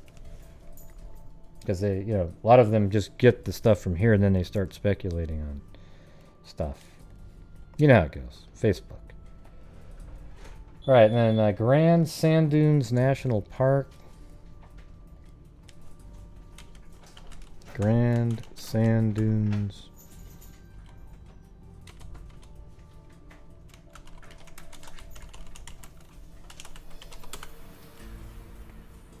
Okay, so they went boom, boom, boom.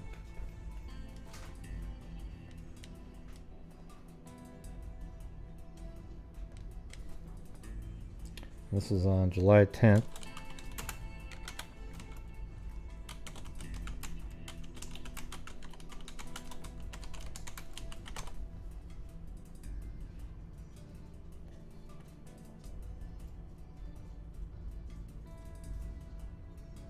Okay. Well, I'll go check out that page in a minute. Let me just do this. If it was set up by the family, that's pretty good.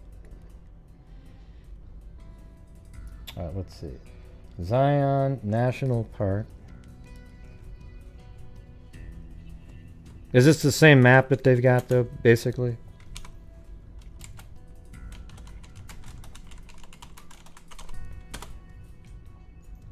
Oops. Didn't do that right.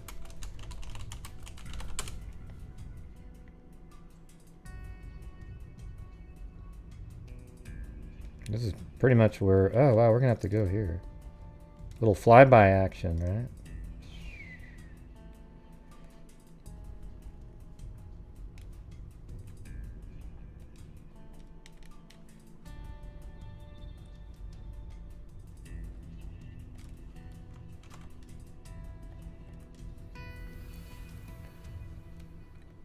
Yeah, so boom, boom, boom, boom. And then Cedar Breaks.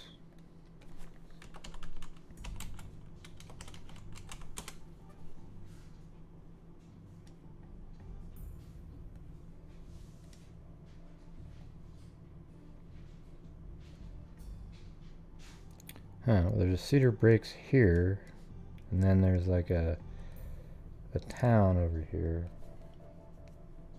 I don't know which one that is. I bet you they went here though, because they're living out of a van. So.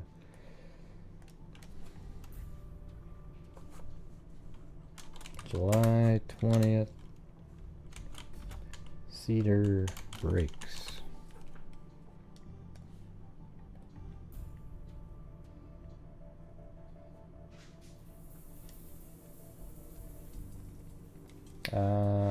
Which one did I show earlier that had dates?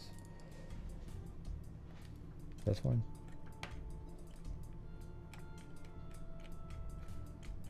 No.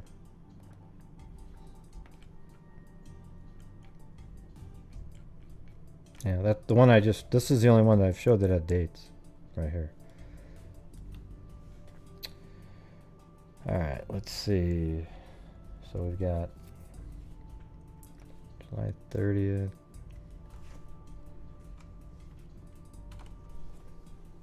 Oh wait, July 26th, Mystic Hot Springs.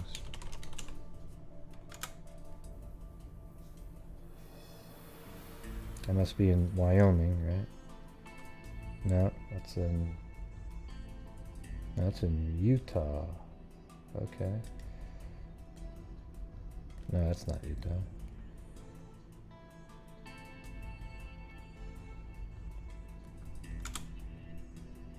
That's not the right one. Mystic Hot Springs. I don't know where that is. It doesn't say it right here.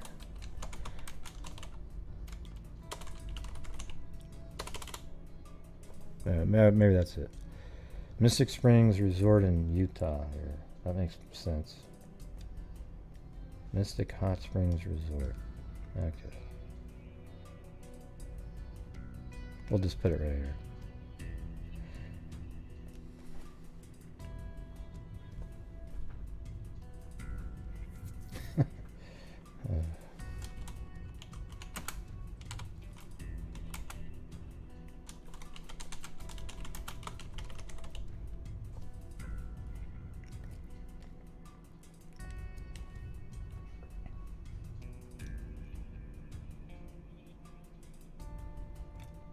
That was July 21st, but we missed Bryce Canyon. Or did we already do that one?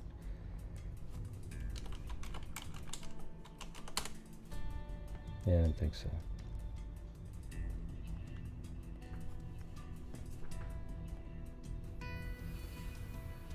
Yeah, this is a cool place. We've done flybys in here. Really wild looking. It's like living inside of a geode or something.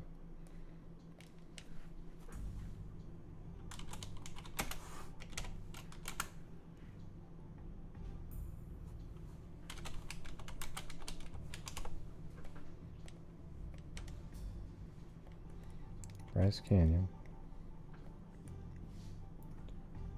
Mystic Hot Springs. Then Canyonlands National Park. I think we've been there. This is where our flybys are a lot.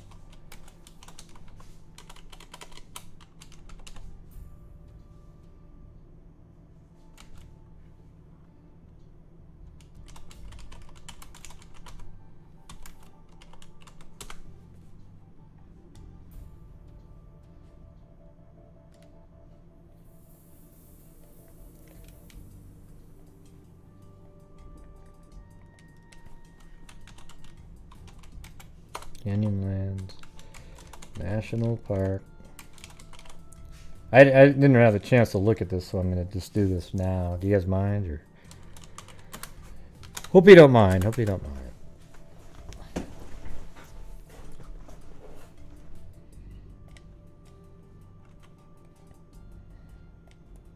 These are just such cool areas too. These, look at that. See, this isn't 3D though. See how you have the blurry look and the weird shapes. It's pretty good terrain, but it's not like the other areas that we do the flybys in, like this. Look how much better that is right there. Look at that. That's just insane.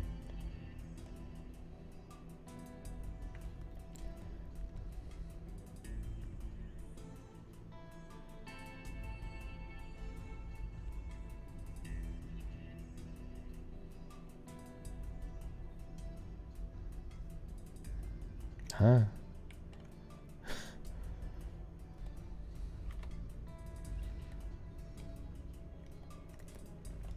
Yeah, like all of this. Look how absolutely mapped out this stuff is. I mean, you can just go around for a long time here. Look at that. A lot of you don't stay around to the end of the show to do the flybys.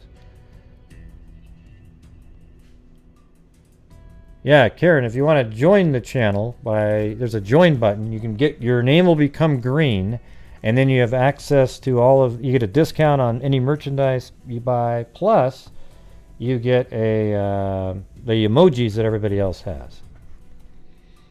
There you go. Yeah, look how crazy that is. How does something like this even happen? It's just so nuts.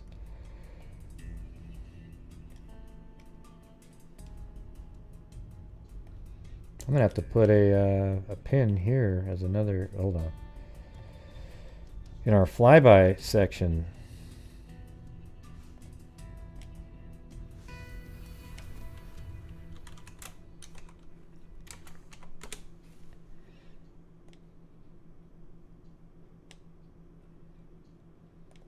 There. Okay, so we've got Canyonlands National Park.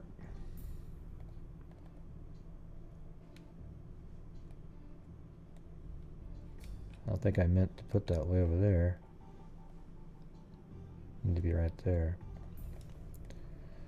And then we've got August 12th, Arches National Park. I think we've done that one. Flybys.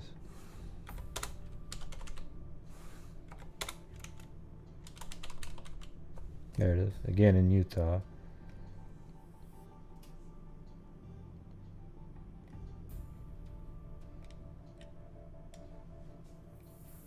Yeah, maybe not.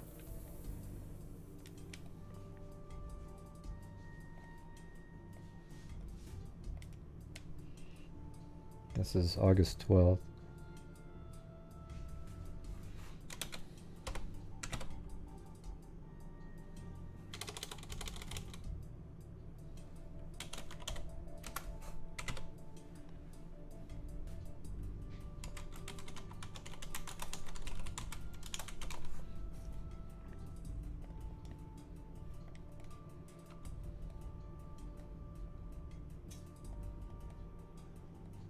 What's this other case here? Dead Horse Point.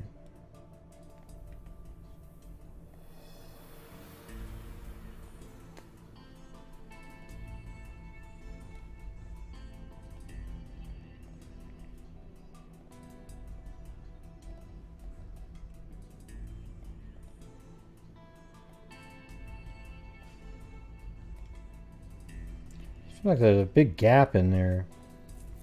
Seems like a long time, like 12 days from July 30th to August 12th.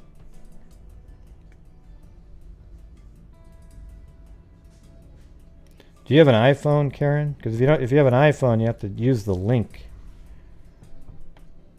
Somebody put the join button in for Karen up there.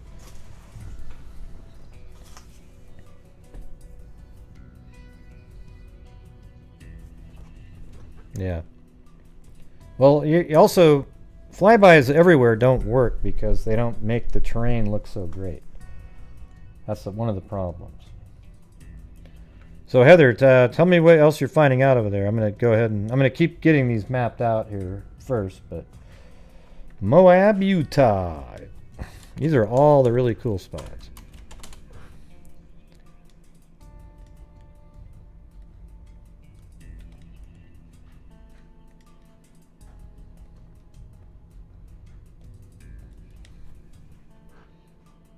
And Moab was August 13th.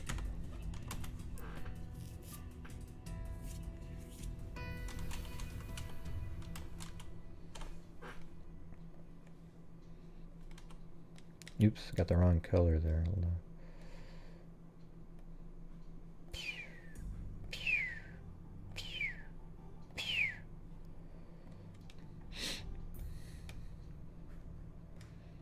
I mean, but by the way, can't you just tell how passionate Dennis is on that case? Like, he almost knows too much. It's like, oh, you know.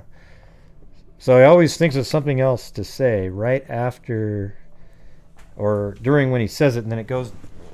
It's so hard. I know exactly what he's talking about, because whenever you have cases where you have so many facts that you know, and then you're trying to say it in a way that's really linear, it's almost impossible. I mean, it really is, because you start going, oh yeah, and then there was the one, right?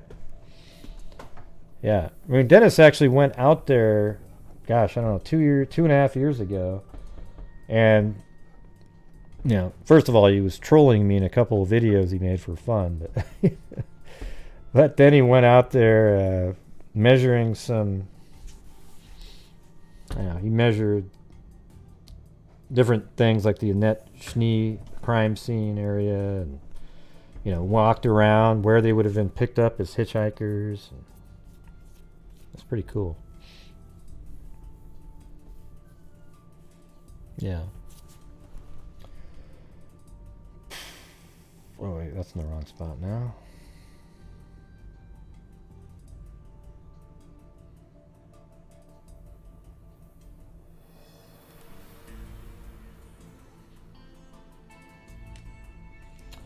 Okay, and then check out of hotel with fiance in Salt Lake City.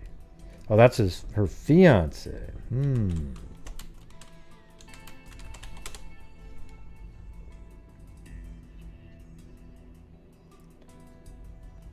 So we don't know right now what hotel it was, but this is Salt Lake City.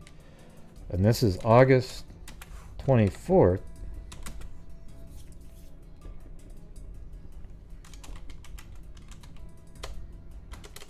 Checked out of hotel. Salt Lake. And then August 25th was a final call to family telling them she was in. Hold on. Telling that she was in Grand Teton National Park. So let me go there. In Wyoming. Interesting. So in one day they got all the way up to here.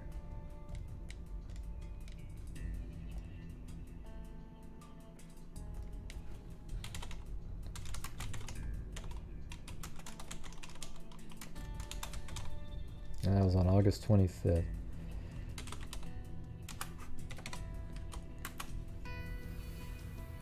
So you'd think maybe something happened. If something happened to her, it's up in that area. So that's kind of the route. It was like ding, ding, ding, ding, boom, like that. I guess what we could do is draw lines to it. I mean, I could go. If we were just going to draw straight lines, do you think that'd be useful? Just straight lines? I don't want to do the, give me driving directions to. So if I go from maybe like here to there, boom, and then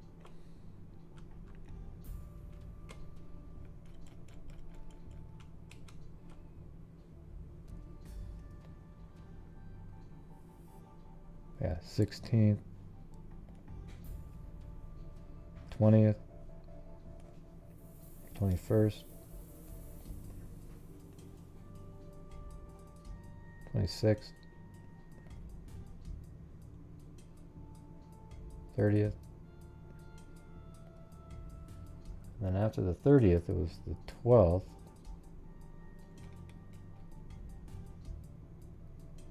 then there, and then on the 24th, there, then there.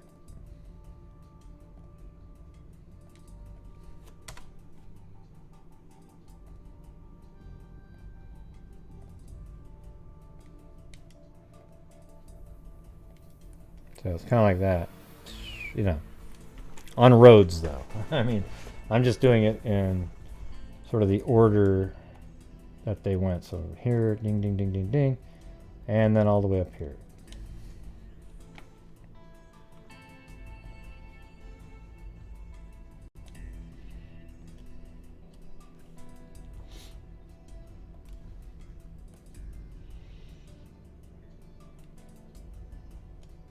That's them.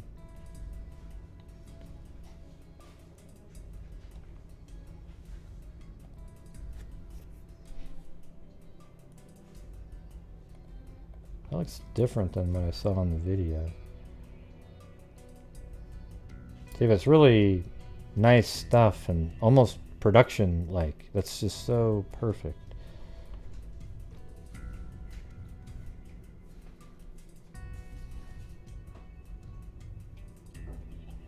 And they have a drone with them. Maybe this is the arches.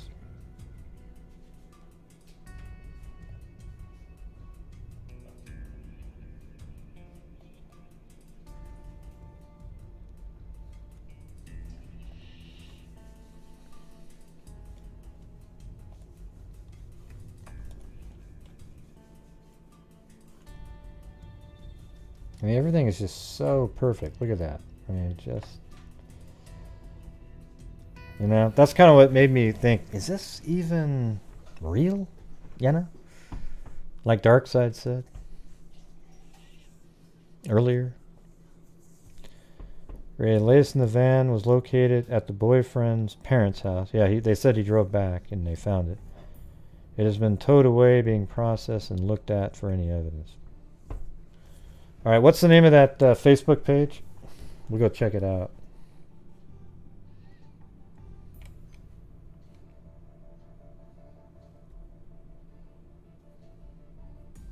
Yeah, he lawyered up.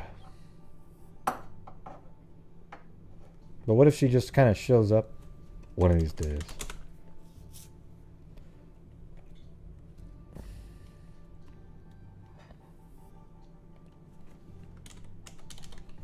Because believe it or not, people will subscribe even if they hate them and all.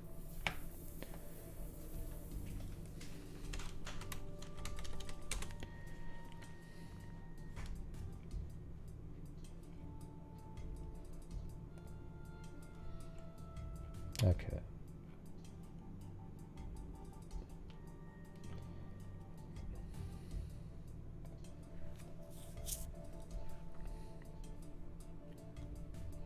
Van located at boyfriend's parents' Developing home. tonight, police are searching for a Northport woman who is missing. 22-year-old Gabrielle Petito has been traveling the country, but was recently reported missing out of her New York, where her family lives. They were last in contact with her at the end of August. Fox 15's Evan Axelbank joins us now live in Northport, where police are helping with this case. What can you tell us, Evan? Well, police found the van that they were traveling here at the home that is owned potentially by the boyfriend's parents. They're now processing that. They've towed it away and are looking through it for any evidence they can find. Family in New York say that Gabrielle Petito was on a cross-country trip leaving Long Island on July 2nd. They were headed to Oregon, but stopping numerous places along the way, documenting their journey in their van on YouTube. Family last spoke with her August 24th or 25th and last texted with her August 30th. She was reported missing this weekend, September 11th, and they may have reached as far as Grand Teton National Park. Her boyfriend is not missing, but police are not saying how he may or may not be involved in where she is right now. Police found the van at this home this weekend.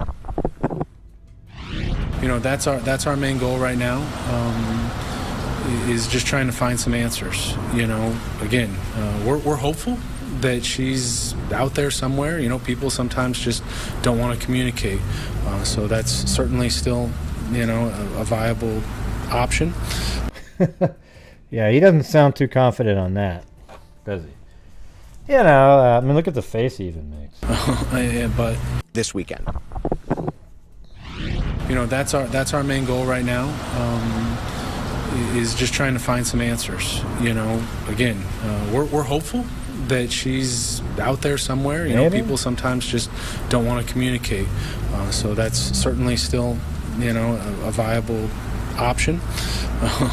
But Yeah. we have to prepare. He even for laughed at that, like, yeah, she said, you know. something maybe more sinister. Gabrielle's 22 years old. She's 5'5" and 110 pounds. She has blonde hair and several tattoos, including one on her finger and also one on her forearm that says, "Let it be." To me, it was like he didn't think it was very likely. Anyone with information is, of course, asked to give Crime Stoppers a call. Neighbors we have spoken to here in this neighborhood are, of course, shocked, and they're very much hoping for her safe return. So that's the home, right?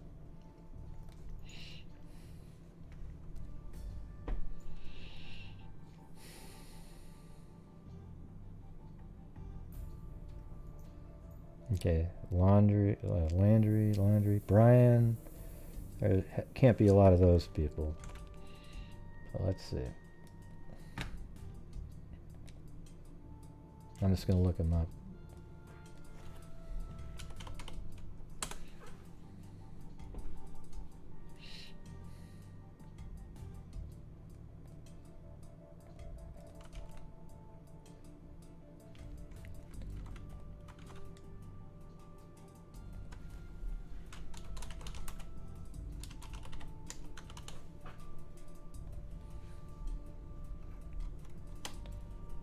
Okay, that's him.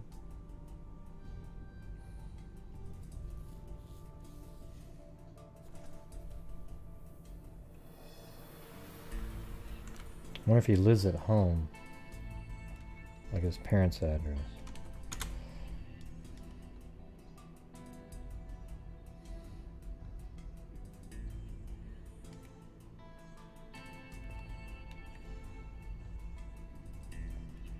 Because he definitely isn't going to have a house that looks like that.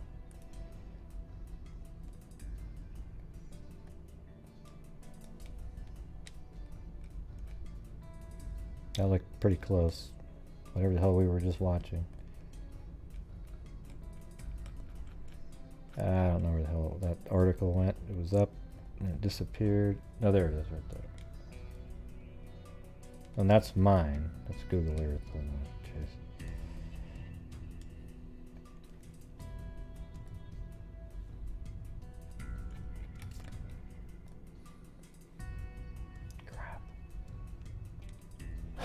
Oh man, I hate crap like that. So much crap is open that it just isn't not gonna work. Okay, so what was it called again? Find. I can't see anybody or anything right now. Nothing. Zero.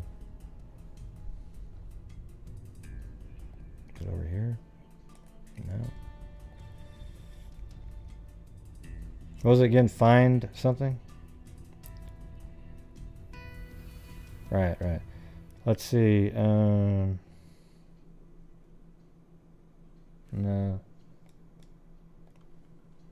Yeah, find Gabby. There we go.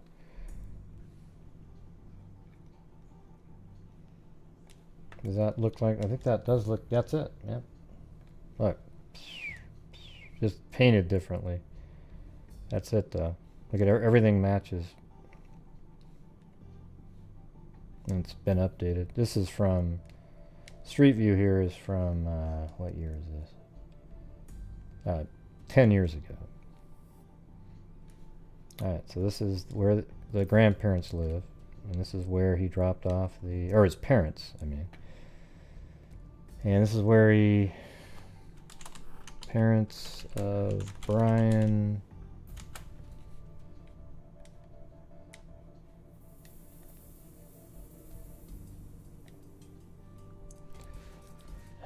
God, man, everything got shut down that I was looking at, so now it's tough. Sorry, guys.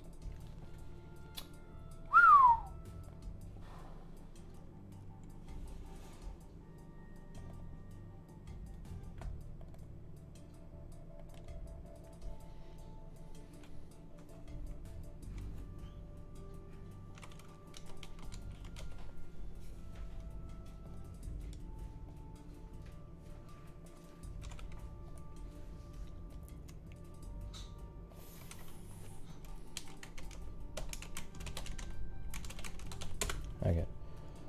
So this is where the van was. Right there. So he took it all the way back to his parents' house. Look how far away that is. I mean, they were heading to Oregon, about as far away as you could get from where they were.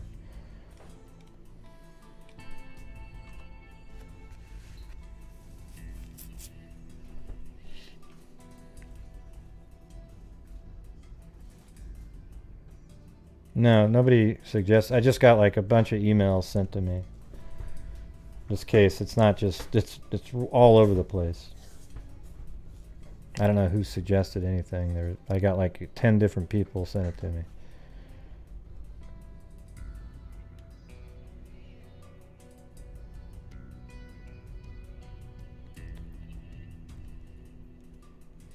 Yeah, I mean, he could have... Well, I think something happened over here. Right in this area. Okay, it's not like something happened to her anywhere over here.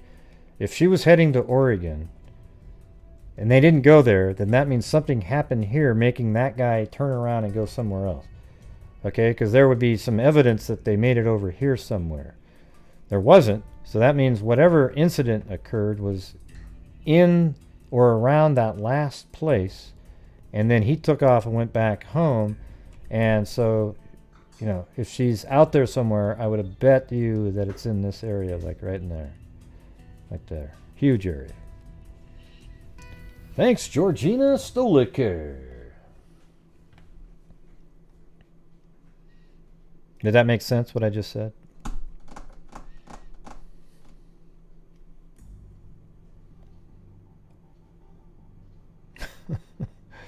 You got, I don't even... I'm just reading the chat. It's really bizarre. Okay. Yeah. So, he's all the way over there. This is their last interaction. Was her contacting her mother on August 25th, I guess, a FaceTime. But there had been text messages sent in between.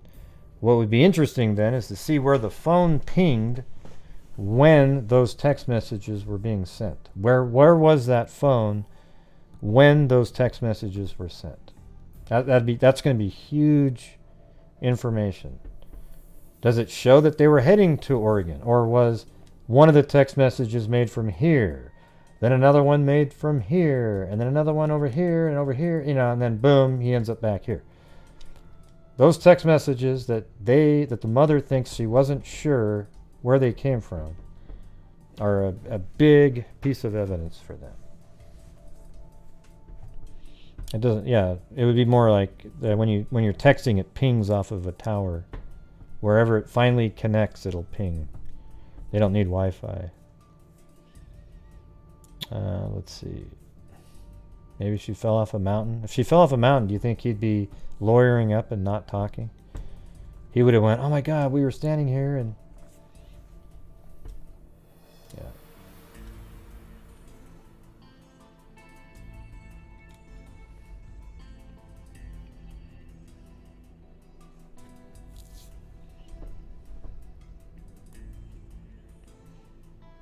Right, if he pushed her off, then that's why he would lawyer up, right? Something like that.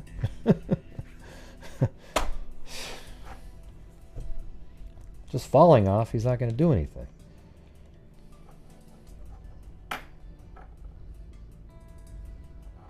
Yep. They've been engaged for a while here. Let me go back to that Facebook page.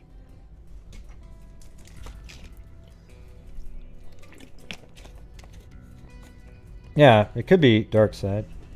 Everything looks too neat on the images.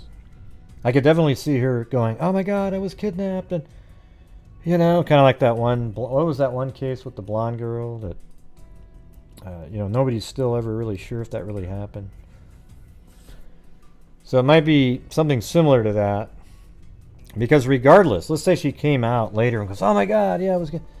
Man, they're going to get like 1 million subscribers in a week.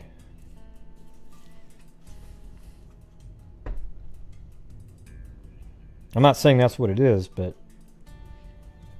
people do that kind of crap. I don't put that highest on the list. But.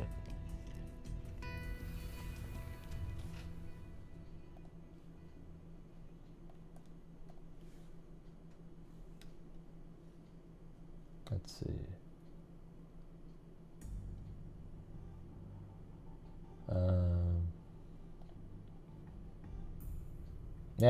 Earlier this night, Stacy sent PayPal, so did Charleston Amy, Georgina Stoliker, and Karen. I don't know if that's the same one, different last letter, but I don't know. Yeah, well, it says don't mention my last, so Karen then. Okay. But I don't know if that's your real last name up there, or I don't know what's going on. Is that you, Karen? Up there? Confusing.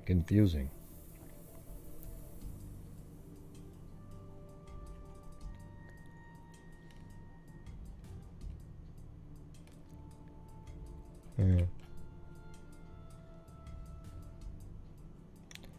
Anyone else thought?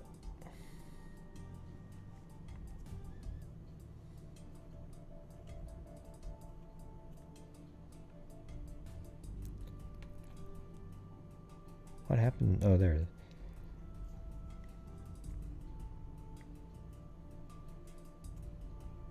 Yeah. Who knows? She seemed a little out there on the video when I watched it. She seemed not quite with it. And she's one of these, right there, so kind of new agey.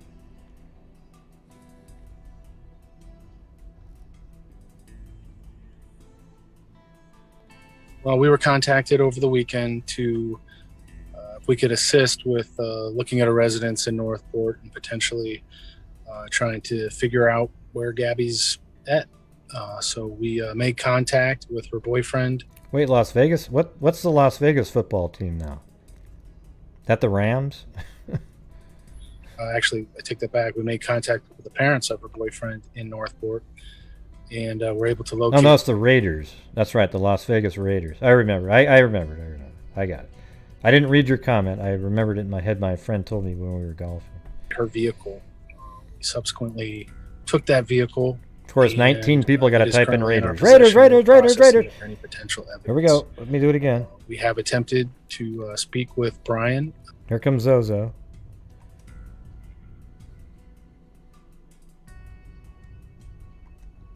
I'm fired out of it, not Raiders, Raiders, Raiders, Raiders, Raiders, Raiders, Raiders, Raiders, Raiders, Raiders, Raiders, Raiders, Raiders, Raiders, Raiders, 20, 30, and 30, and 30, 25, 30, going to 30, sir, 25 of them, you're out, 25, 30, 30, now 5, I'm 35. So far, his family has I'm going to quit given asking us the name and phone number of their attorney.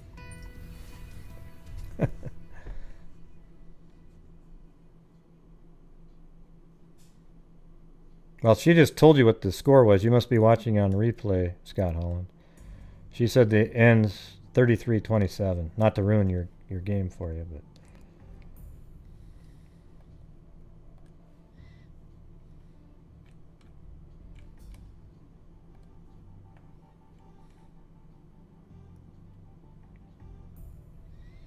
I mean, there's just so many pictures as if they were like this really big influencer couple when there isn't really anything, It's bizarre.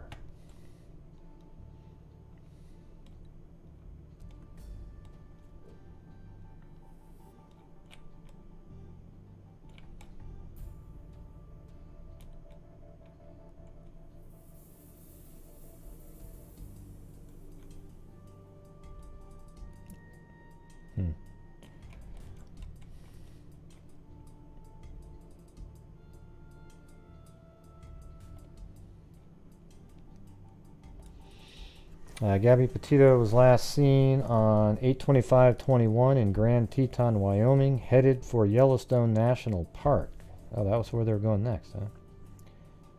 That's interesting.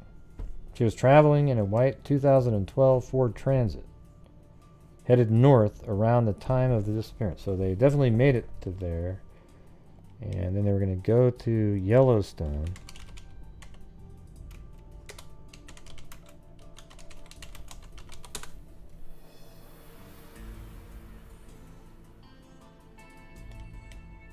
Okay. So here's Yellowstone. That's where they were headed.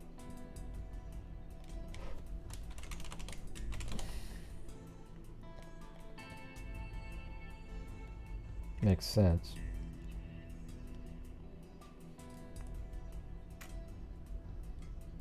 However, we have received information that she is no longer traveling in the van.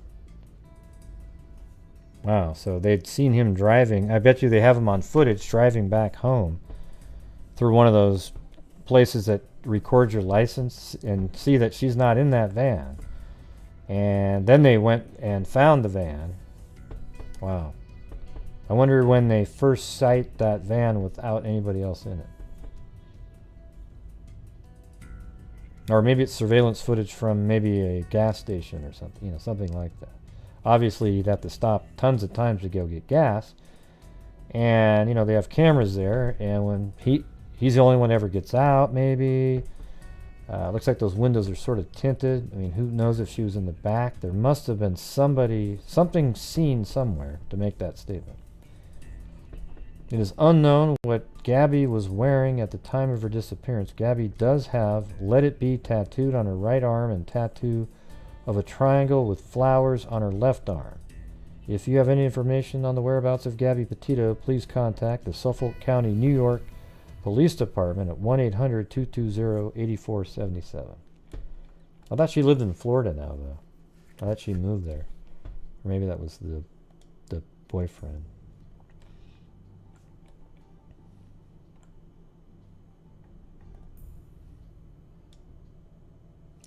Hey, what up? It's pretty good, right?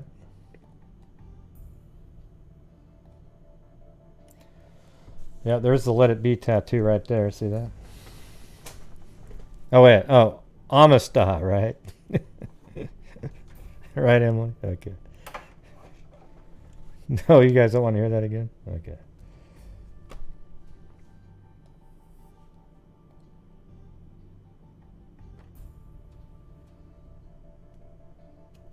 Something fake, something.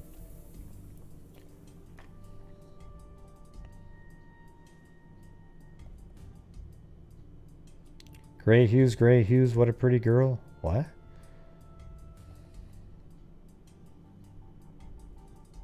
Yeah. Everybody's typing in Namaste. Oh boy.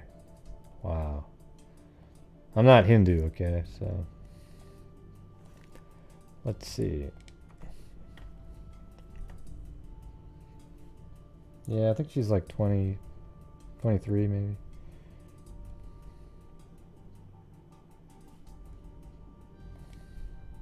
Yeah, I think he's 23 and she's 22 or something.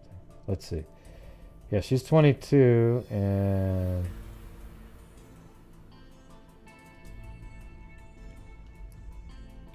Actually, I had that one. Hold on.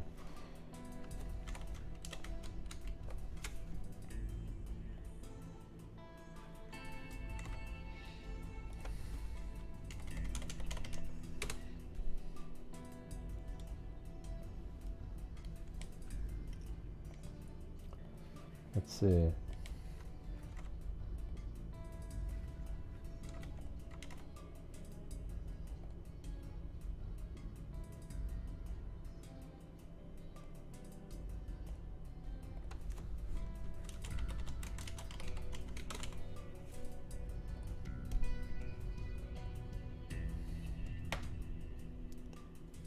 Yeah, maybe 72. It doesn't have here how old he is, but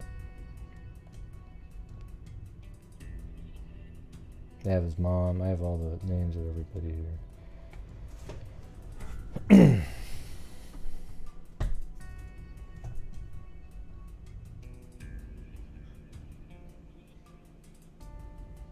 Oh yeah.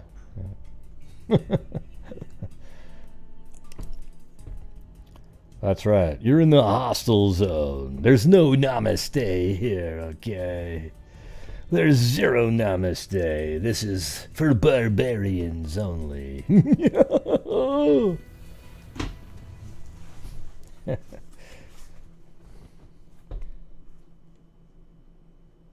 Oh, so what happened? There wasn't 3327? What? Oh.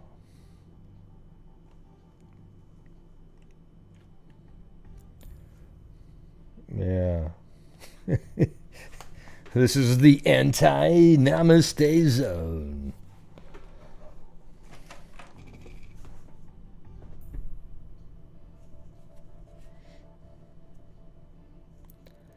Let's see. Oh, well, there you go. So I guess it was still going on there, Scott Holland. Guess we had some bad reporting there by Jennifer Rochelle. You're going to have to work on that a little bit. Gosh, Gray, why do you have to say that, Jay? Everybody could make mistakes. I know, but I thought it was funny because I was actually saying, yeah, oh, no, Scott, you must have it on replay. You're way behind. Turns out he wasn't. Paulette Leonard.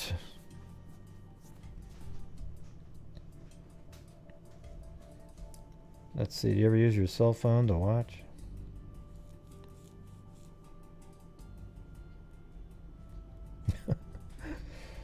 Alright, anyways, I don't really have much more to go. Is there any more information on this case here that anybody's found since we've started? Anybody out there? Nicole Wilson, you got anything? Heather? Zozo? Amber Maiden? Anybody?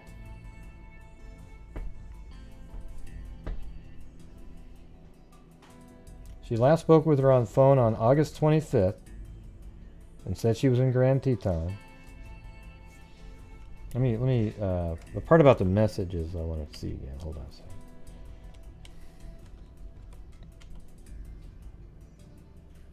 Huh? I don't get it.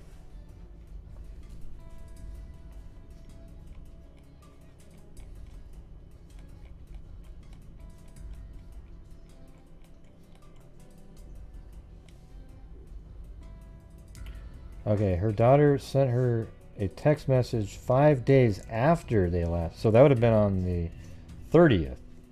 But can't be sure if it was her. That's interesting. She moved to Florida from Long Island, New York, so I'm not sure why New York is involved in this. She doesn't live there anymore.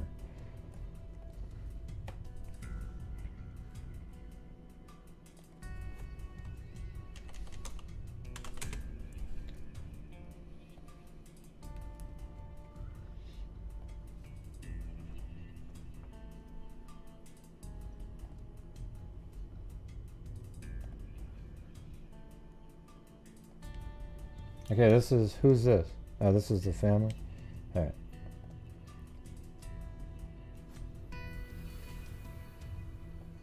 Why does it make sound? Hold on.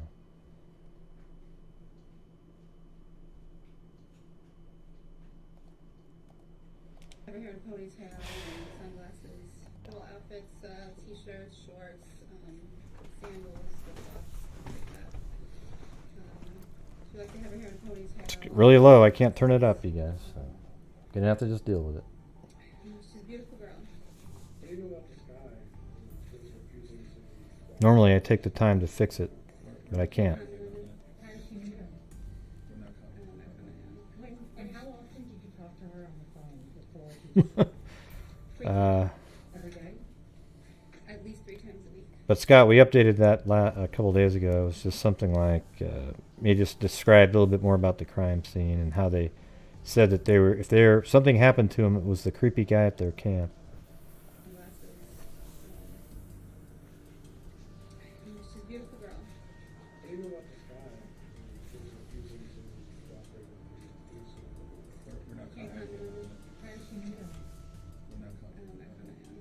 And how often did you talk to her on the phone before she disappeared?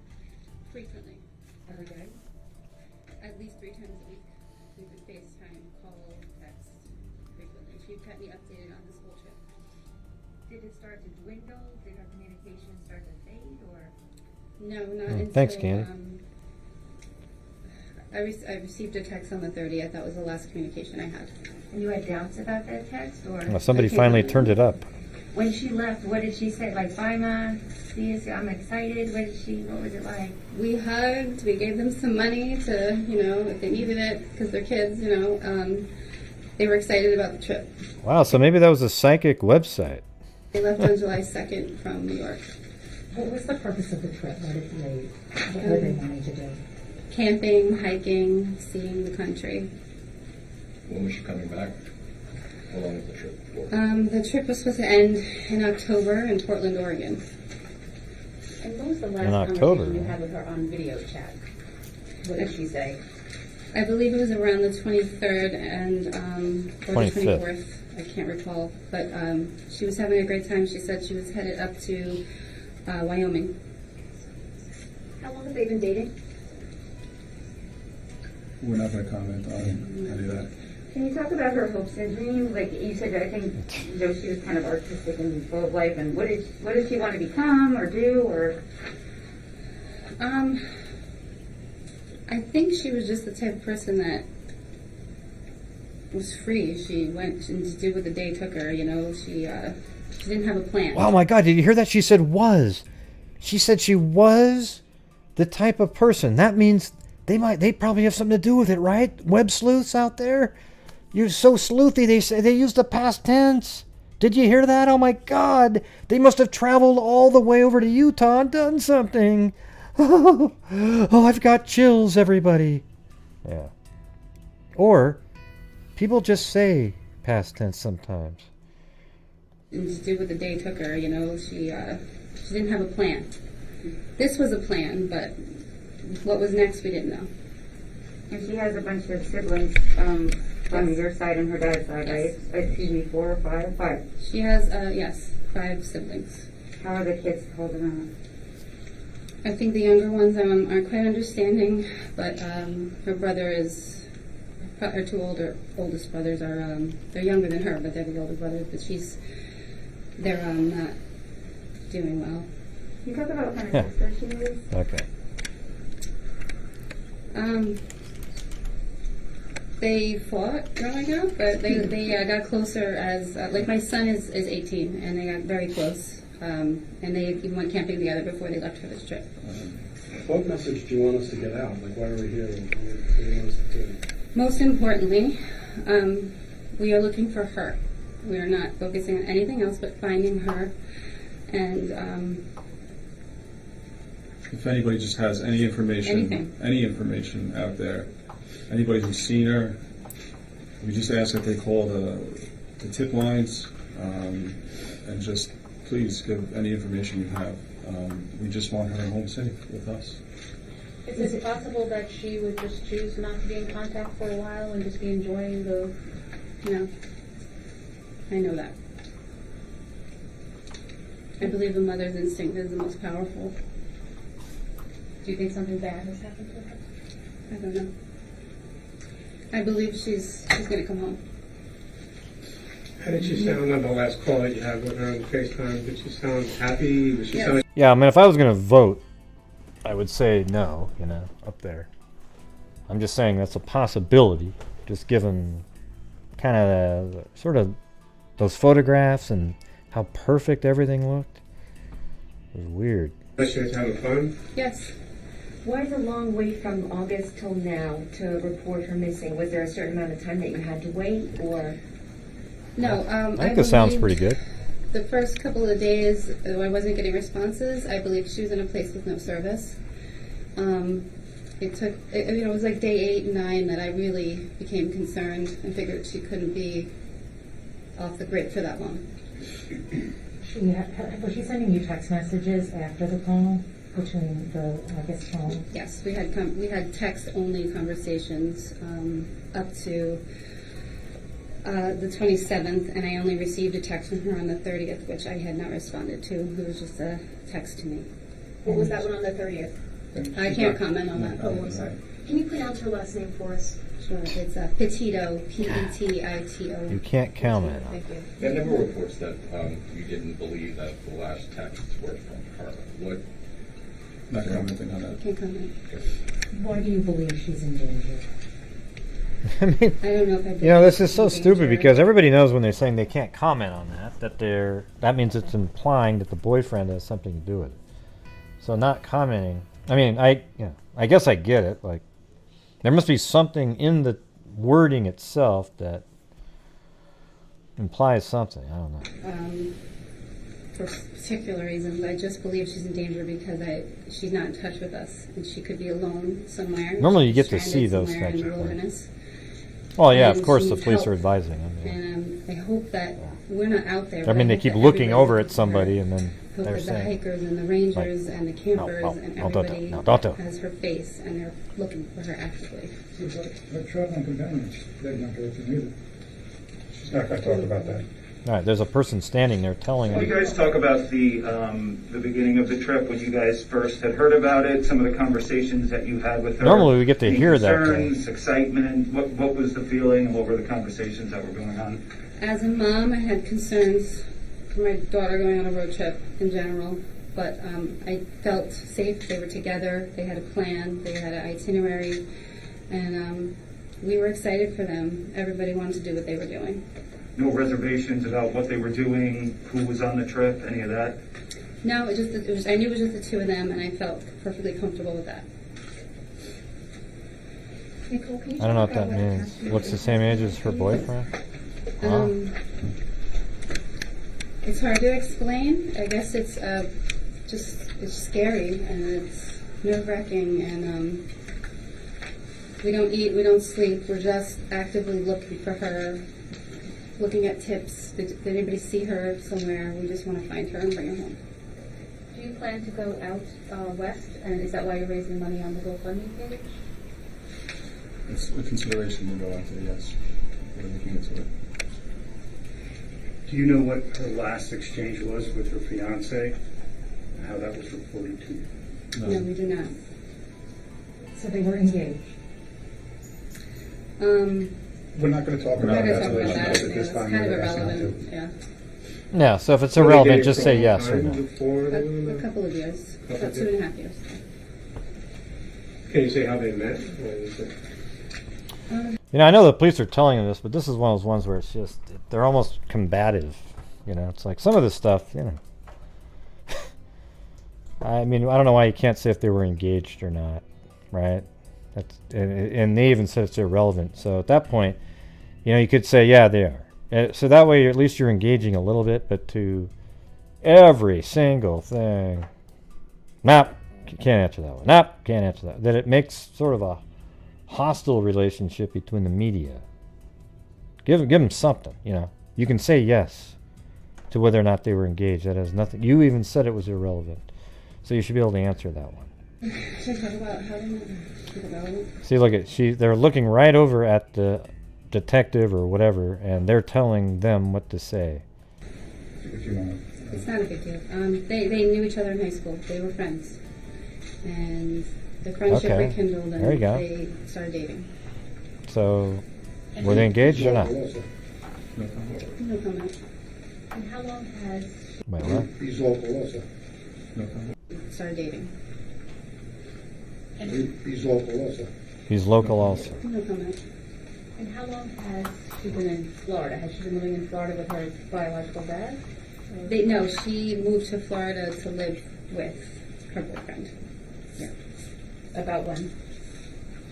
I don't know the exact date. I'm going to say 2.5-ish years. I don't know the exact date. Is there anything else you want to say? I just want to reiterate Yeah, I'm that so we're tired. looking for her and only her. We're not looking for the van. We're not looking for the two of them. We are looking for just her. We need to find her and bring her home. And Nicole, if she is watching this, I don't know, is There there he anything is. you would like to say directly to her? They were looking at these people right there. We need to find her and bring her home. And Nicole, if she is watching this, I don't know, is there anything you would like to say directly to her?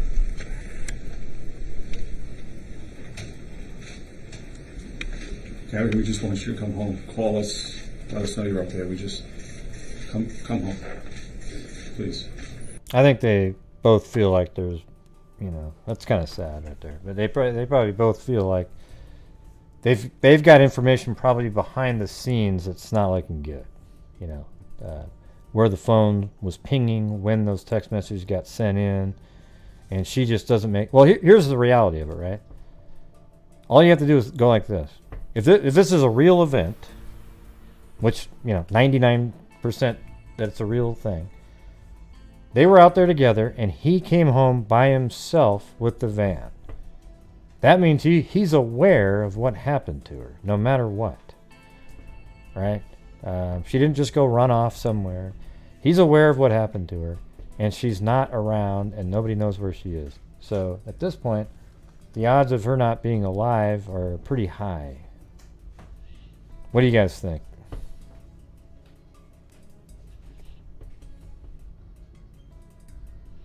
Come on, everybody. Everybody type something in, all right? Everybody. Like Nicole Wilson was right that they're, obviously they're being coached over off to the side with the police. You've got the, they're not going to be saying anything that talks about the boyfriend at all whatsoever. They're not going to be talking about any of that stuff, but the van made it home. He's home. She's nowhere to be found. And he's lawyering up. There you go. I'm not asking for that, if it's a hoax or foul play. That was the first question a long time ago. But that did go up higher. So the other one was, do you... okay, hold on. Do you believe the boyfriend is involved with her disappearance? Sorry if I spelled that wrong, but I don't know if I did or not. There you go.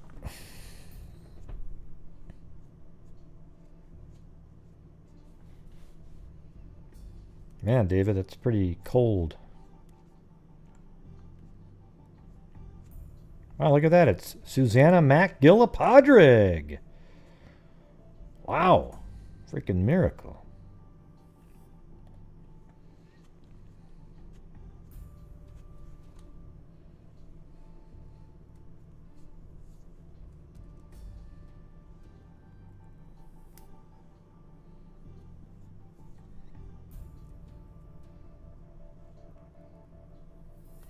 Well, I just want to put that in one. That'll be my first question.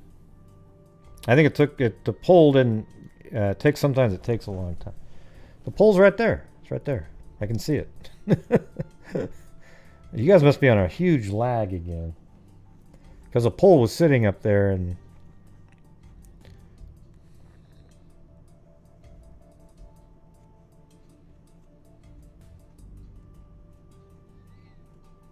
Alright, so we'll do this for 10 more seconds. 10, 9, 8, 7, 6, 5, 4, 3, 2, 1, and 5, 4, 3, 2, 1.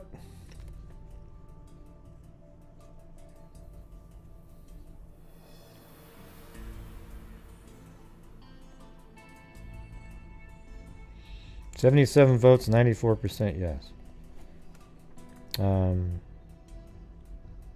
Is she alive?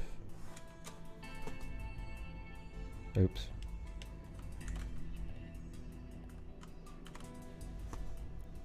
I don't like asking that when it's a little kid, but I can do it with an adult. Is she alive?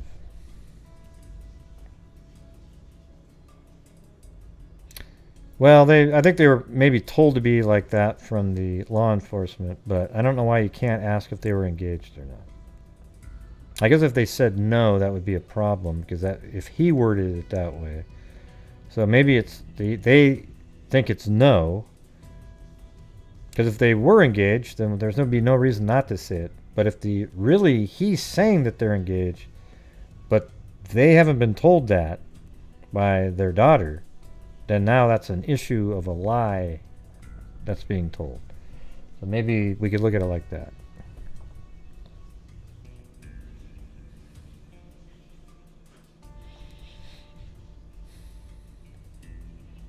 Okay. So a lot of the people that would say yes would be the ones that think it's a hoax. So it's about the same, a little bit lower percentage even than that one. So 69 people voted. 94% think she's not alive, and 5% yes. I'm not doing a call-in, Mark. What's going on, Mark? What are you talking about?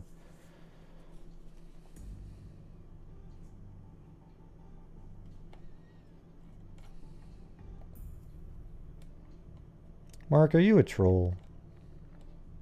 Mark Pilgrim. Don't really see you around too much here. I'll have to keep my eye out on that one.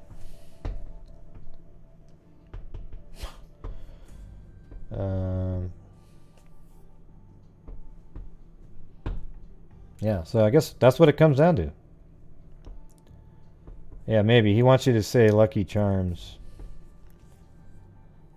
They're magically... I'll do it for you. Let me do it for you, okay? Lucky Charms, they're magically delicious. Or, Irish Spring, what a fine fresh scent it has. Okay? Does that do it? Wait, well, hold on. Irish Spring, what a fine fresh scent it has. Lucky Charms, they're magically delicious. Mary Lou busted that out, man. Oh, yeah.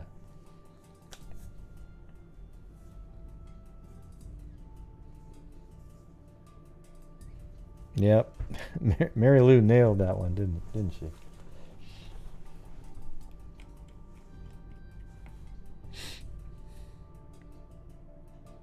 Yeah.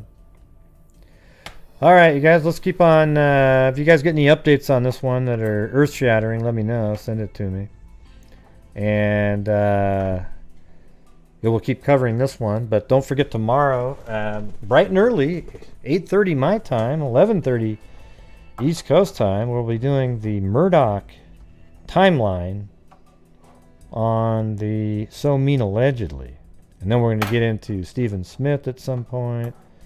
Then we'll get into the Mallory Beach incident, because they're all related somehow to this whole mess.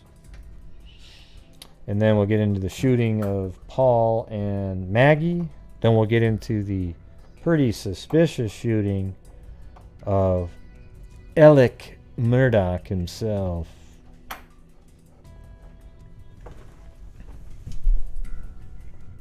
So, anyways, thank you guys very much. Really appreciate it.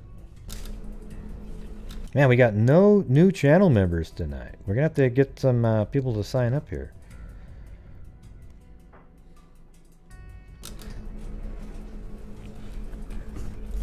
All right.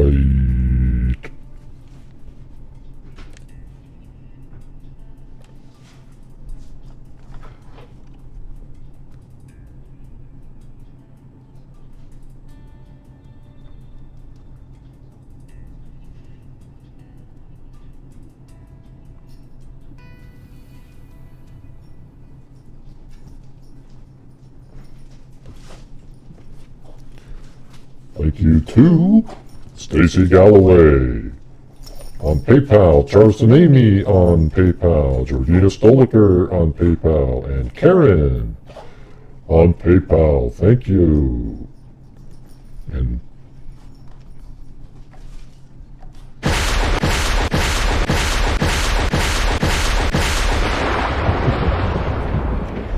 alright, thank you to Michelle Nicholas, Randy Bradford,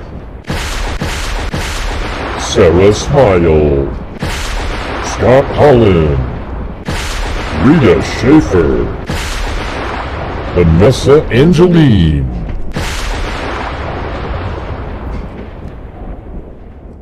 Emily Flotilla, Randy Bradford, Linda Howell, as in Linda Molden Howell, the cattle mutilations and crop circles, Charleston Amy, Sooner History, Lucky Charms 69, Brandy Bradford, LMLM, Linda Howell, as in Linda Moulton Howell, they got on the legend drop tickles, Brandy Bradford, Brown Eyed Girl 1367, Emily Flotilla, and then Emily Flotilla, Namaste.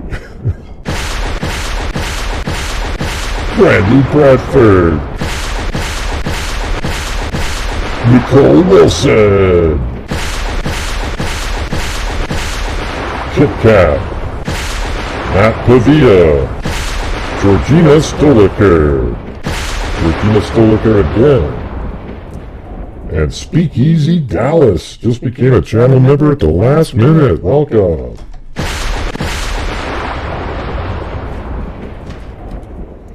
All right. Well, thank you guys very much, and thank you for the really big, all the super chats, but those bigger ones sort of make up the difference to make it a normal night.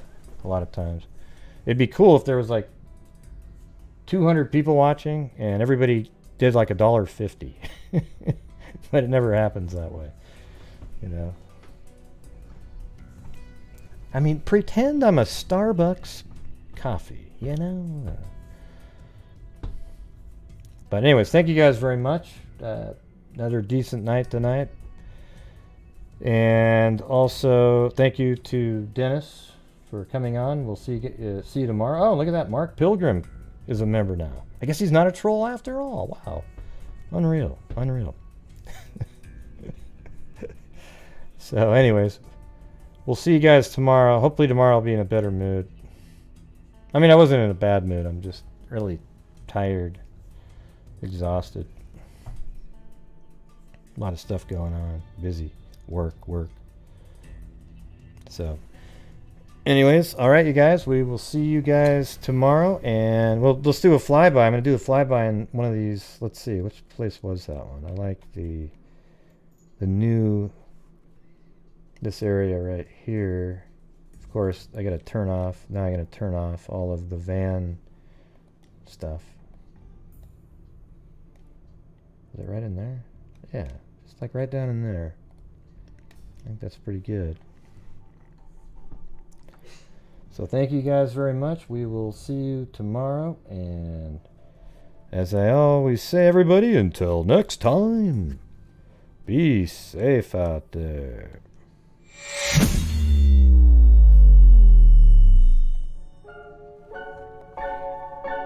Yeah, I've been doing this true crime thing for quite a while now.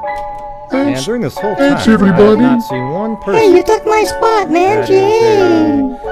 Crime dissector, drug rejector, I'm a certified human lie detector. I'm gonna get ya on a stretcher if you try and play me like a hood projector.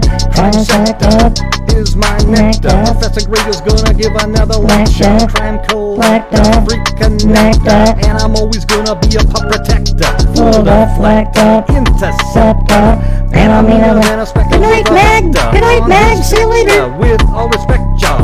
Just remember, I have a temple fucking jet. I have no agenda. I'm a pretender.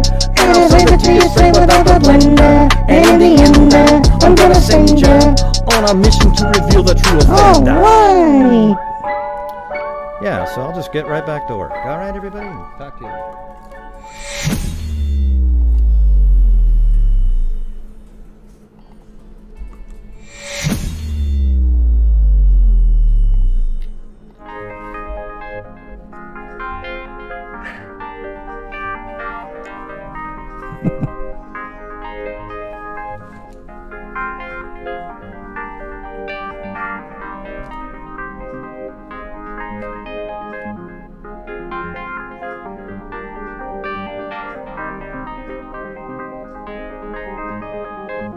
Wow, look at that, huh?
good. You bribed Gray, Emily. That's illegal, isn't it?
Hey, that's Nicole.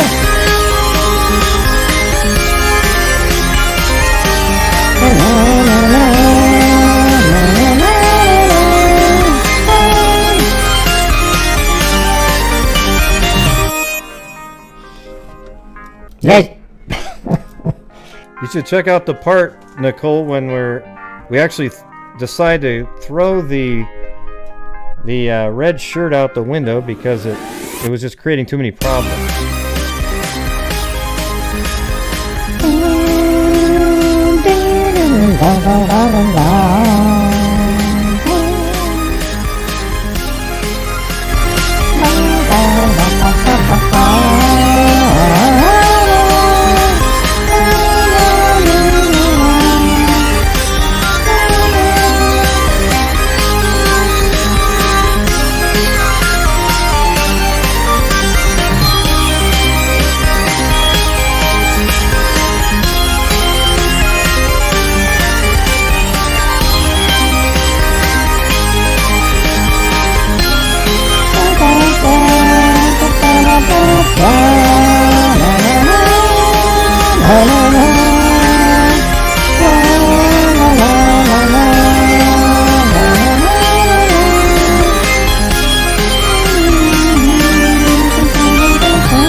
All right. Well, hey, everybody. Thank you for... I kind of like doing the flybys. Maybe I'll do those for a while again.